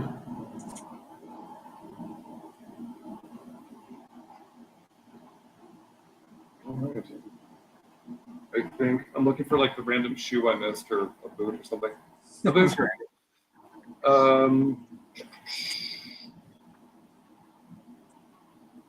It is that thing where like you start coloring Star Trek, you're like, this is gonna be great, and then you're like, it's literally everyone's wearing black, and then it's one very dash color. Like it's just black bodysuits with like shirt. Well, Troi in this is one of her purple bodysuits. So far as I'm concerned, artistically, and I gave her a gold headband instead of the lame purple one I keep seeing. Yeah, she had a few wig options, and they had a whole menagerie of headbands. Okay, so we're getting there. We're gonna start the background, but this might not be my Mona Lisa, but we'll see how it goes. Yeah, I pulled up the reaction. Deanna Troi for my reference. That's actually a good figure. Like that line was great. I just never really got into it. I have the Aurora from that, and I have I got the Lucinda Dickey from Breakin' to Electric Boogaloo, and that. Oh yeah, that was a great. I have two because originally she was going to be my Mon Mothma, and then they actually made a vintage Mon Mothma. Mm-hmm. So. Thank you. Kal-El, no. Can't stop, won't stop. Can't stop, won't stop. It's a thing where like I kind of like Reaction. I hated their gem ones. I bought those and I pretty much threw them in the trash. But like, yeah, I like Reaction, but there's like even in the States I know they're expensive. So like imagine like they're like ludicrous here, and I'm like they're like $19 to $25. They started at like $16.99 and then just slowly crept up. Yeah. Yeah, no. I think the thing for me with Reaction is, and this is just for my aesthetic. For instance, like I've got somewhere the Buffy herself from that line, But I also don't feel like Buffy is a character that needs to be in reaction. Like, for me, like the whole line, the whole reaction concept should be 80s properties because that's what that scale is. Like, and 80 celebrities are like Gem and the Holograms to me make sense. Star Trek The Next Generation makes sense. Gremlins made sense. Big Trouble in Little China, perfect sense.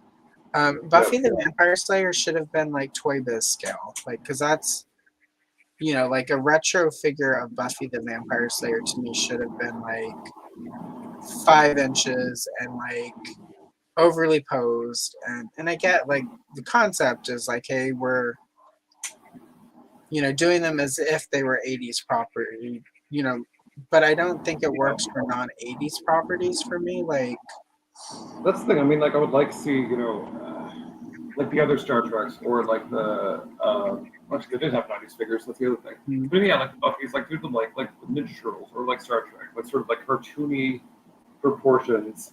Yeah. Or like the Young Justice poses, like just wackadoo, like just so edgelord, hardcore, radical 90s, yeah, like just go hard, like some like Super Splashers X-Men style Buffy the Vampire Slayer figures would be really cool. And I think, you know, for me that's where reaction often falls short. Like anytime it's a music, you know, figure, like that works for me because often it's somebody from the 80s that they're doing, like, but just for 90s property, for modern properties, it doesn't quite work for me. And there are people who love those. Like, I know among sort of toy tube circles, a lot of the reaction stuff sort of gets side-eyed. But this is the point where, like, I remind myself, like, not everyone is on toy tube. And there are a lot of people who like this stuff, not even necessarily realizing that that's sort of a style. They just, oh, wow, here's an action figure of Breakman. or whatever, yeah, right? Yeah. And they're just like, that's cool. I want those. Yeah. And the other thing, too, is, like, often, like, Super 7 will, because they're kind of, like, cheap and cheerful, for them, anyway, like, those sort of, like, that's their kind of testing bed for, like, if these do well, if there's interest, this is how we know. Like, if people are picking up, like, you know, $25 reaction figures, they'll pay, you know, $60 for an ultimate. Yeah, for an actually, right, for a good ultimate. And I've heard people like, nobody likes the worst. It's like, I don't buy the worst because I didn't get in and like one. And like, that feels like an all-in toy line. And it's like, every time I see new ones that are cool, I'm like, thank God I didn't get in because they're expensive, but they're so cool.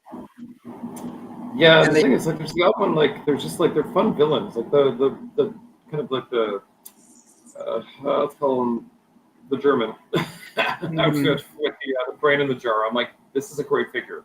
This goes with every collection I have. Like, G.I. Joe, Transformers, like, I don't care. Like, he works.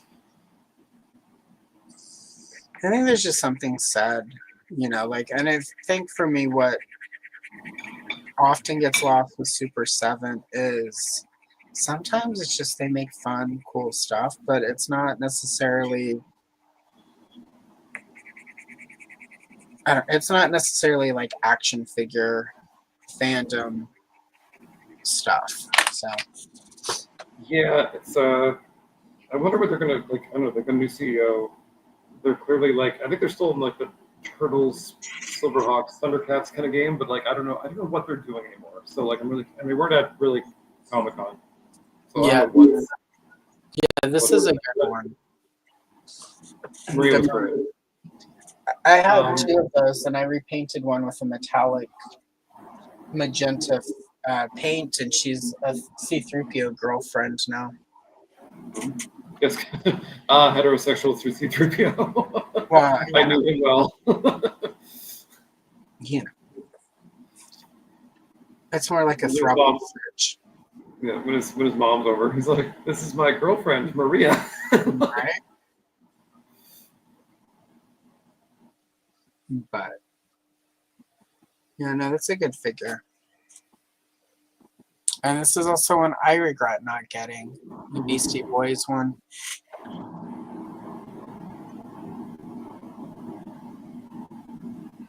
But Yeah, I don't know. It's also a hard line as far as, especially despite the fact that Super 7 is kind of like in the big leagues now. They are still sort of only a few steps above boutique toy. So it's like they've got like sort of this weird. Also, like the post-pandemic pivot was so hard because they were like, we're doing every single character you've ever loved in Ultimates, four figures in a wave. We're doing them monthly. Like, I mean, it was just bam, bam, bam. Not like it was too much maybe. And also, we were pre-ordering like 17 lines, not getting any. And now it's like we might still be doing Turtles. We're probably still doing Thundercats. Yeah.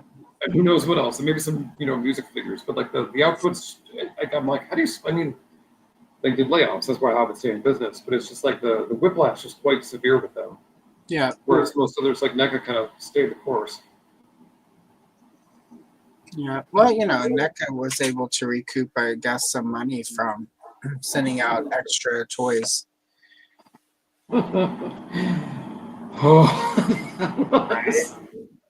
That was amazing. I know how we can make extra money. We'll send extras and then just charge them when they don't send it back. It'll be great. Yeah, it's this will not blow up in our face in any way. Everybody's gonna love us after this. We're gonna be the biggest toy company ever. I don't know why suddenly I have like the New York accent for that. Mm-hmm. We don't question when an accident happens. We just let it occur.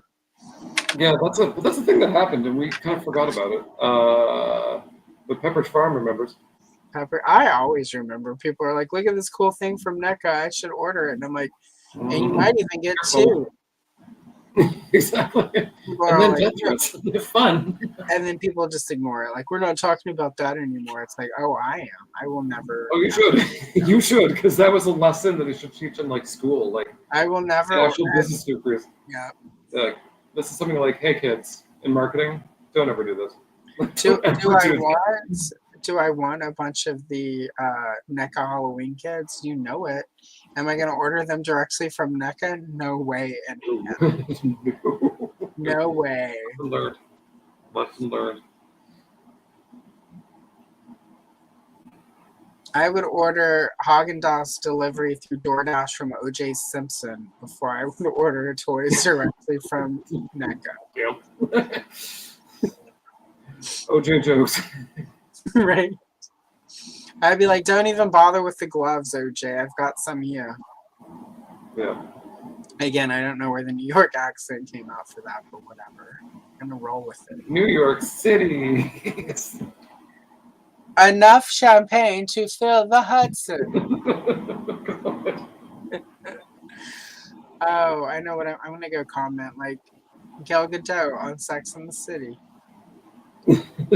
And just like that, Big died. And just like that, Kal-El, no.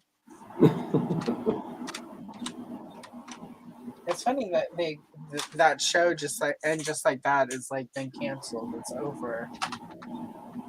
Yeah, just like that, it's over. On and on. Like, it was so terrible. Blah blah blah. I'm like, just let me enjoy my terrible TV shows, guys, and stop telling me to watch The Wire. Yeah, I didn't love it, but it was never like it was fine. But I did watch it. I watched, I guess, the last episode, like the final last episode. Yeah. It's such a weird. They're like, okay, we're done now. Good luck with your lives. It was really, really weird. Well, everyone's like, it was because it was terrible. I'm like, no, it's because HBO has been losing money and can't probably afford to keep it going.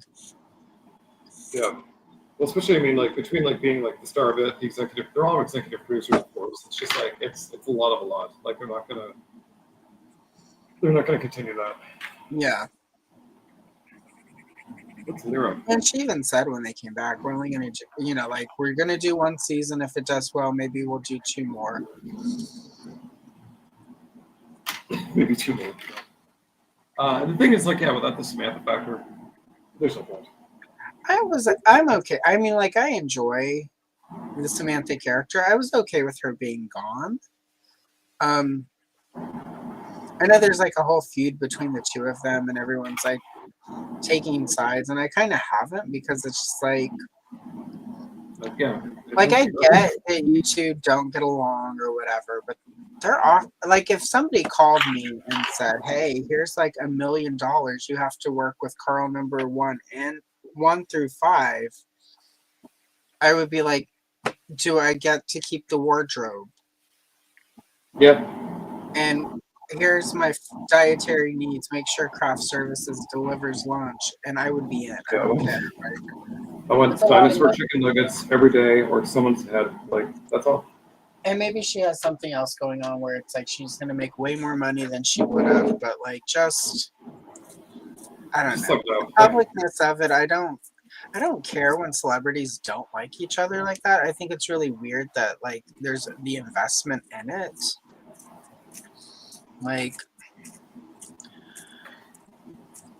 I don't. Yeah, Yeah, it's a strange thing. It's like a weird hill to die on. You're like, you get paid absurdly well. And granted, like, it's long days, it's stressful. I mean, like, I understand like filming schedules where it's like we're doing, absurdly long, scenes of like the same, like 100 times. You're in the room with this person, like locked in there for like a long, long time. But like, you're not the first person to have a beef. Like, this is like a tale as old as time when it comes to Hollywood. Yeah, a lot of people, like there were big chunk, and Gillian Anderson and David Duchovny both. There were times during the X-Files they could not stand each other. Mm-hmm. They sucked it up a couple times to come back, for better or for worse. But Mm-hmm. I don't know. It's just weird, and it's like I'm not gonna lie. Like I enjoy, original. I was about to say vintage Sex in the City. The original series, though, has not aged exceptionally well, right? A lot of it is very sort of the time. It's still a comfort show for me. Like that's just who we were in the 90s. We were awkward, horrible, terrible, selfish people. I make no apologies for that. Unless I have to. Sometimes the court is like, you have to apologize as part of this.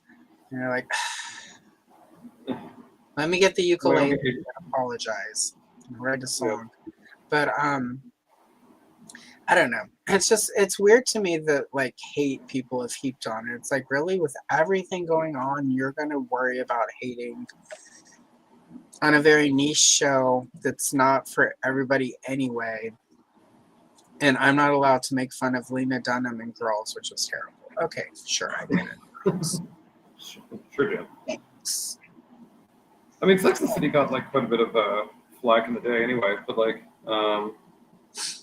yeah, it wasn't for everybody. Not everything is for everybody. Yeah, and it's just a lot of the discourse I see around it smacks of like internalized misogyny. It's like, let us just have weird, quirky stuff that if you don't like it, don't watch it. Like there's literally 1,000 boring shows you can go watch instead. There's somewhere you can go stream like episodes of Touched by an Angel and like whatever crap you want to watch. I don't know. It's weird. Like there are a lot of shows I think are trash, and I just don't. Yeah, like people love the Gilmore Girls, and I'll never know. I'm not going to do it. But I'm like going through a Golden Girls, rewatch right now. Yeah. Like this is so good. Like, this is so good. Yeah. Not all of it aged perfectly, of course, but it's still like. I mean, there's quite a few times like I'll laugh out loud, like off the couch, like fall to the floor. I'm like, this is savage. Like this show, the things they said to each other were so mean. Yeah, well, like they were set in New York. Like, there's no way you could not at that time frame not somehow reference him. New York City. Yeah, I just haven't. I don't know. There's a few NECA items. Like they have a really cool Mrs. Voorhees figure I need to pick up because that's sort of a lifelong dream to have a Mrs. Voorhees action figure. That's really cool. I would probably have way more NECA toys if when they did, like if, Friday the 13th, they were also doing the final girls. They were doing some of the victims, like I want like a proper Friday the 13th toy line. I want, you know, Friday the 13th. I want Alice. I want Crazy Ralph. I want, you know, the Jason from Under the Water. I was about to call him, but we don't call them that anymore. Because Jason had some physical defects, or what are we calling them? Anyway, you know, Jason had problems. Yeah. You know, but I want the Kevin Bacon figure from that movie. Like, and it's like nobody does all of those. And I'm like, that's just kind of like, I feel like you're just leaving money on the table, people. Like, the real fans of these movies that you're sort of appealing to would buy that stuff. Like, we've never gotten a proper Nancy from Nightmare on Elm Street action figure. Mm-hmm. It's like, but why? Yeah. And that's like, I mean, like, I know there's some hills I'll die on. I'm all like, I love Bucky O'Hare and Krull, and I'm like, am I aware the audience for that is very small? Yes, I do. But like Friday the 13th, I mean, it's not my jam, but I'm like, there's a lot. Like, it's a huge audience. Like, it's a cultural touch point to like make that money. Like, yeah, it's just, I don't know. Like, I don't. And this has sort of always been with, you know, and again, I bought a Michael Myers action figure from NECA. It fell off the shelf and shattered like glass. And it's been it's probably been a decade, and I cannot let it go. I know, it's like I don't have many NECA figures, but I got the Gargoyles one. I'm mad because I still want the wings for Hudson. That's never going to happen. I'm terrified of them though. Like, absolute. Like, whenever I have to clean that shelf, I'm like, whoa, like, this is it. Like, it's over. Yeah, I was gonna pick up some. I thought, well, I'll get, you know, a couple of the gargoyle figures, the ladies, and then I went and looked at prices for vintage Kenner gargoyles. I'm like, I can get the ladies from that line, and if those fall off the shelf, there might be a little bit of a paint rub, but otherwise, they're gonna be fine. So.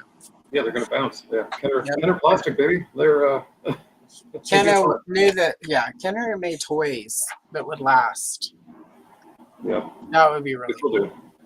I mean, I could take any one of my Star Wars figures from the shelf and just whip it across the room and like not be concerned at all. Like, oh, that a man? I don't care. Like, across the room. And that is one thing I'll say about like the reaction from Super 7. Those can fall and take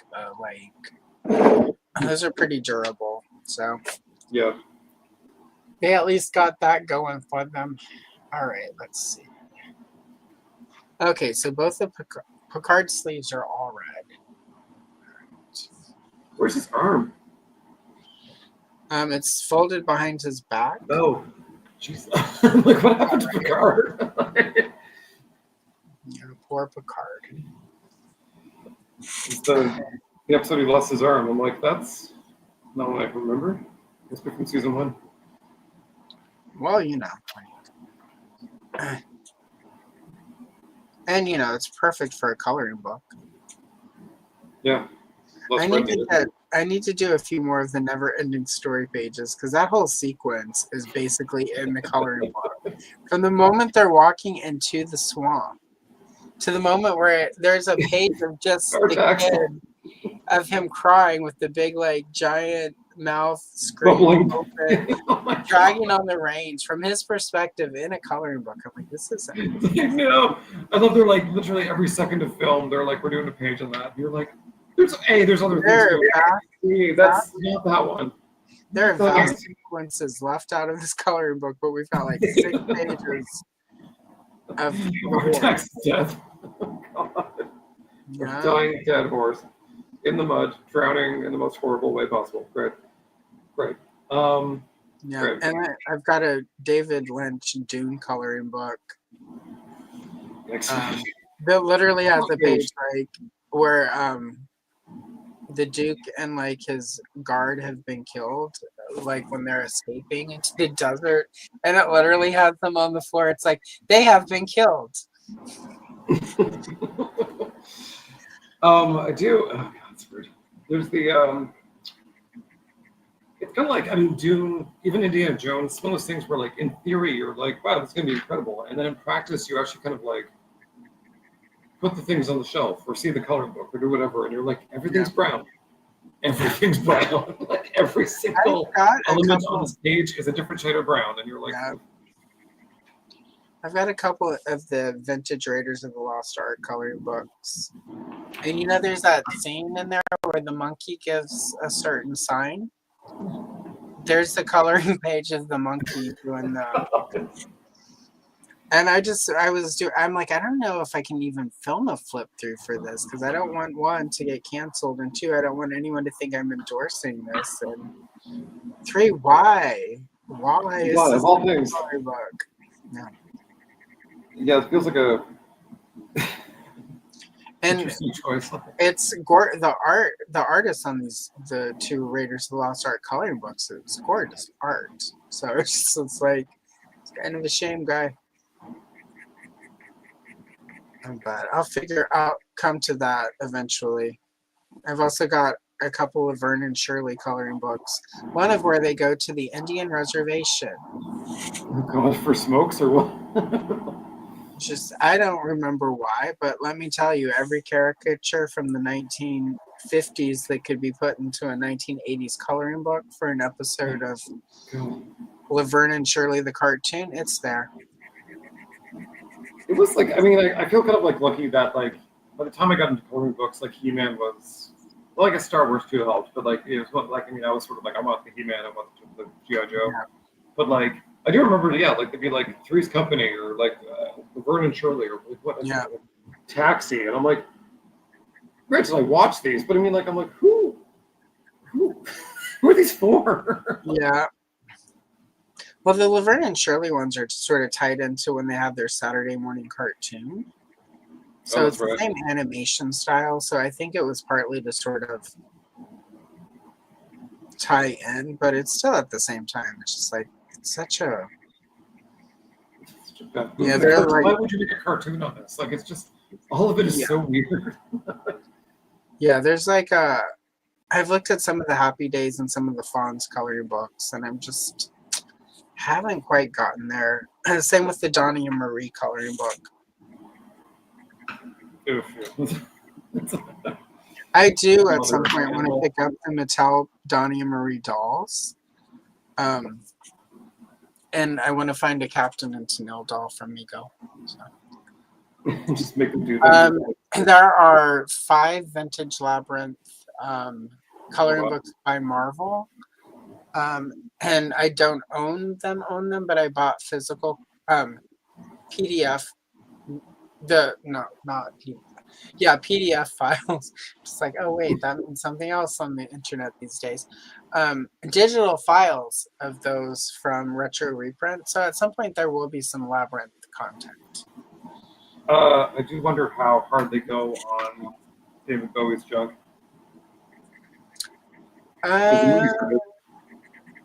Yeah, it goes, you know, there's a scene of them dancing, and I don't know if there are any of anything of him really below. Right for the best. Think of the children. Right? Oh, do we lose Andrew? Andrew, where hast thou gone? Uh-oh. We are almost time to wrap up, but there we go. There's Andrew. All right, let's remove. And then, oh my God. There we go. There you are. God. Only this time, so that's not bad. Usually it's like a lot more. Well, yeah, I mean, and we're like 6 minutes till the end. It's like, oh my God, what? I'm out of here. No David Bowie junk. I'm gone. Like, he's like, I can't storm out the door. Yeah, that can't work under these conditions. Like, how dare you? How dare you deny me spandex Bowie junk? Well, what's bad is I was too startled to even go, Kal-El, no. So no. I missed the opportunity to actually organically have it in the episode. Whatever. You miss 100% of the shots you don't take. You know. Yeah.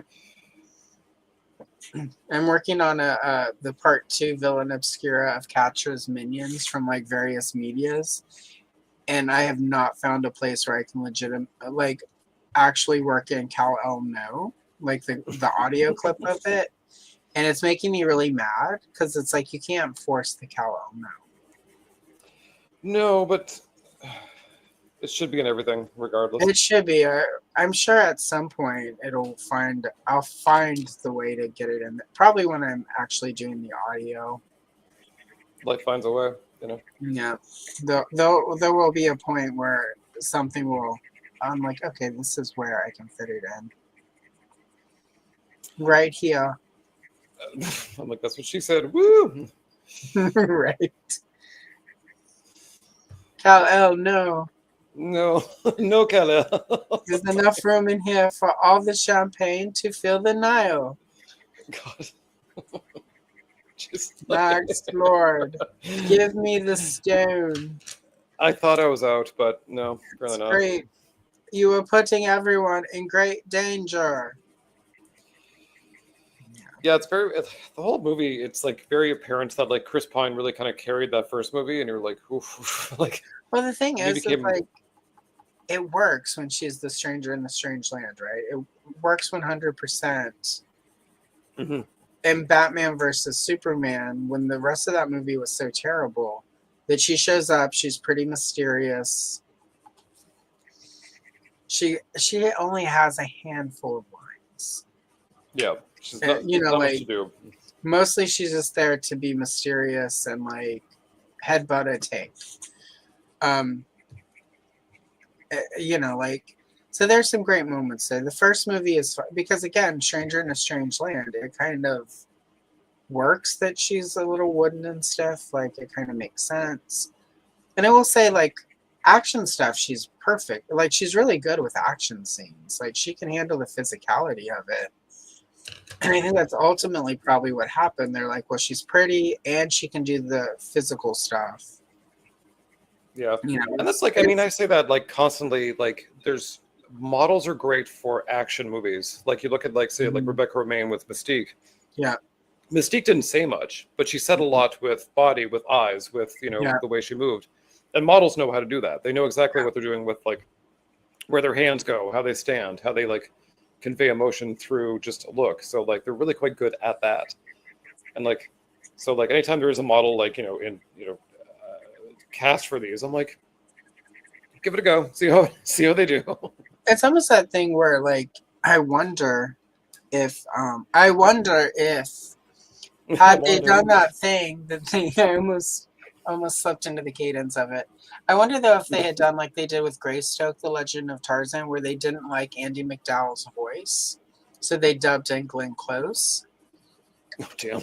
Because Andie MacDowell has a very southern accent. She was never able to fully lose it. And that's not what they wanted for the character. Yeah, makes sense. But also, like, they could have done that for, like, Winona Ryder in, like, Little Women, where she's, like, the most... I'm British. Like, oh, God. Stop. Yeah. I used to be able to do a Winona Ryder, but I can't do a Winona Ryder so closely to a Gal Gadot. No, more practice. Well, it's so vague because Winona Ryder feels everything and Gal Gadot feels nothing. It's two different mindsets. I'm dead inside but pretty, and the other is I'm quirky and I feel everything a little too much. A little too much. No, don't leave me alone in your store. Oh, I almost had it there because she does this thing where she almost has like it almost sounds like too much spit in her mouth when she starts certain lines. Almost found my Winona, you guys. Almost. Okay. Next week we'll practice. Next time. Stay tuned. We'll do some Beetlejuice when you come back. Actually, I would like that. Probably the cartoon Beetlejuice. Yep, I've got cartoon Beetlejuice stuff. I also have a modern movie Beetlejuice coloring book that spoiler alert, guys, for the channel in October is there will be Beetlejuice content. Also, like I planned months ago, I've got the adult coloring book for the Aliens franchise. So that'll be dropping in October as well. That's another one where you're like, it's a lot of black and a lot of green. It's been really hard to find a page for the flip through video just for that reason, where it's really monochromatic and you need the power loader scene. Like that's all you got. Like need some yellow in here. There's one. Or there's one. Oh, sorry. You do Ripley in her like Kenner outfit where it's like yellow boots and like maroon shirts. Like you go hard. Like there's one page in there where it's basically Ripley sort of in her pose from the Alien photography, where she's got like her arms crossed and she's looking at the camera, and it has like a montage around her, a montage around her, a montage of other scenes, one of which of her like in the spacesuit, a couple face huggers and stuff, where that one I could probably work with. I would just actually do the background in, like, probably in green to sort of mock the poster, the original poster art with the egg and that bright vibrant green. So we'll see. I've got time to figure that out because it's October. But if you ever wonder, yes, people, I do think about these things that far in advance. I've been planning this alien page in my head. This keeps me up at night. Well, I mean, that's like the thing. I think it was like Friday night. I was filming. What did I film? Thundar the Barbarian, which is coming soon, kids. I love Thundar. But I'm just in bed being like, how do I tell the story and what's my perspective? And I'm just sitting there like flopping around, being like, obsessing over Thundar the Barbarian. And I'm like, are these my Friday nights? Like, is this what's happening? Every night when I go to bed, because most nights I'm working on channel stuff, after work is done, after research for Toy Geeks is done, after my writers group is done, and I've written my pages, the pages I require of myself every week, I work on channel stuff. And literally, if like last night, I worked on a DC page for one of the coloring tests. And I'm literally like, next month, I've got this box of pencils I haven't opened. I'm going to try these next month. And I'm literally going through all the pages to try. And I'm like, well, if I do this strawberry shortcake page as a test, that feeds into the strawberry shortcake coloring book I'm almost finished with. So then I'll be finished with that in this month. And then I can do this in the next, like literally, that's just how my brain works now. Like, so.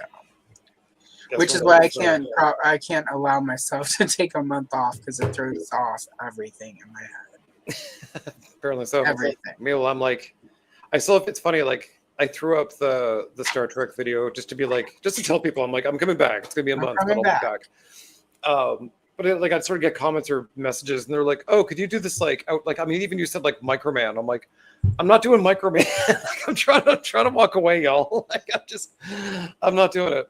I'm not doing it. And then suddenly, and just like that, on Friday, Andrew was inspired to do Microman. Yeah, I was after one of his exes. Yeah, well, yeah, a few. All right, so yeah, it's 2 hours, and I just lost my camera because the battery died. So that means it's time to go. I did the whole crew. Suck it, society. Wait, let me see. Solo layout. Oh wow, looks really good. So, and you finished. And I finished, which I did not expect to do. The rocks and the stuff. I don't have like a white paint for stars, but I'm like, whatever. I'm not that person. You're not there yet. No. And then I got this. I know it got dark here too suddenly. Yeah. And one arm Picard. Yeah, Picard almost done. So I'll put that probably in the whip file and finish it on a future live stream. And on that note, Andrew, where can the people find you? Nowhere. It's great.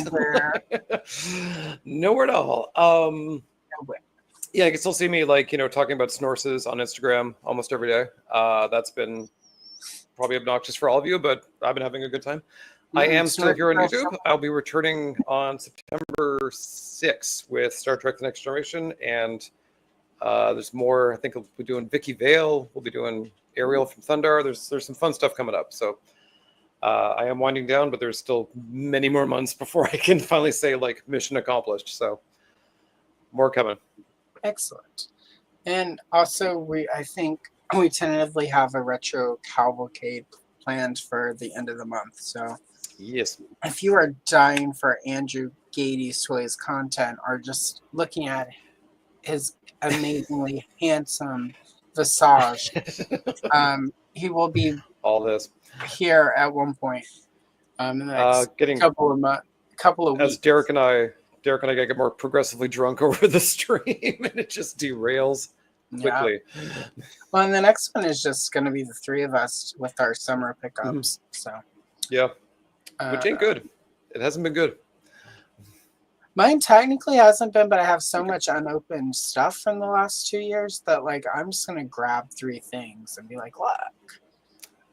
Yeah, I got to look through like my Instagram, being like, what have I put? Because I'm that person. I get the thing in the mail, rip open photos. Like I'm like, so it's a good timeline for me.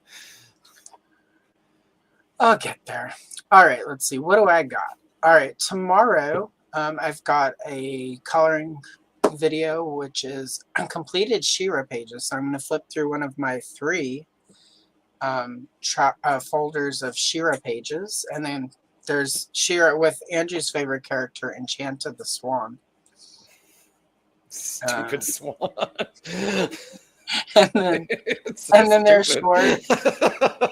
I've got the Back to the Future flip through I did. There was a coloring page at the end of it. If you would rather watch that as a minute short, I got you.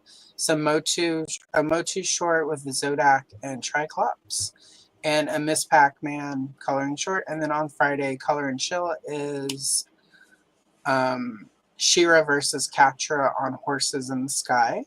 And then Saturday is a Strawberry Shortcake Color and Chill Spectacular. And then next Sunday, I will be here with Chris Plastic from Shiny Plastic Toys. Nice. Shiny Plastic People. I don't know why I keep wanting to say toys. But yeah, so he'll be here. And we're going to color Pee-wee, Big Top Pee-wee pages. So vintage Big Top Pee-wee pages. So it'll be fun. It'll be good. It's been a Pee-wee kind of summer. I know, right? Inadvertently. It's just, Snorse Girl summer, Pee-wee summer. Snorse Girl summer for everybody. Yeah. And on that note, we're going to leave. And as always, I'm going to leave you with the best thing that ever happened in the 1980s on television in a matinee series with Phoebe Cates.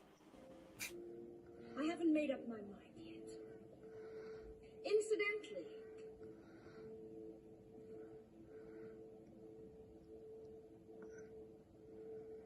which one of you bitches is my mother?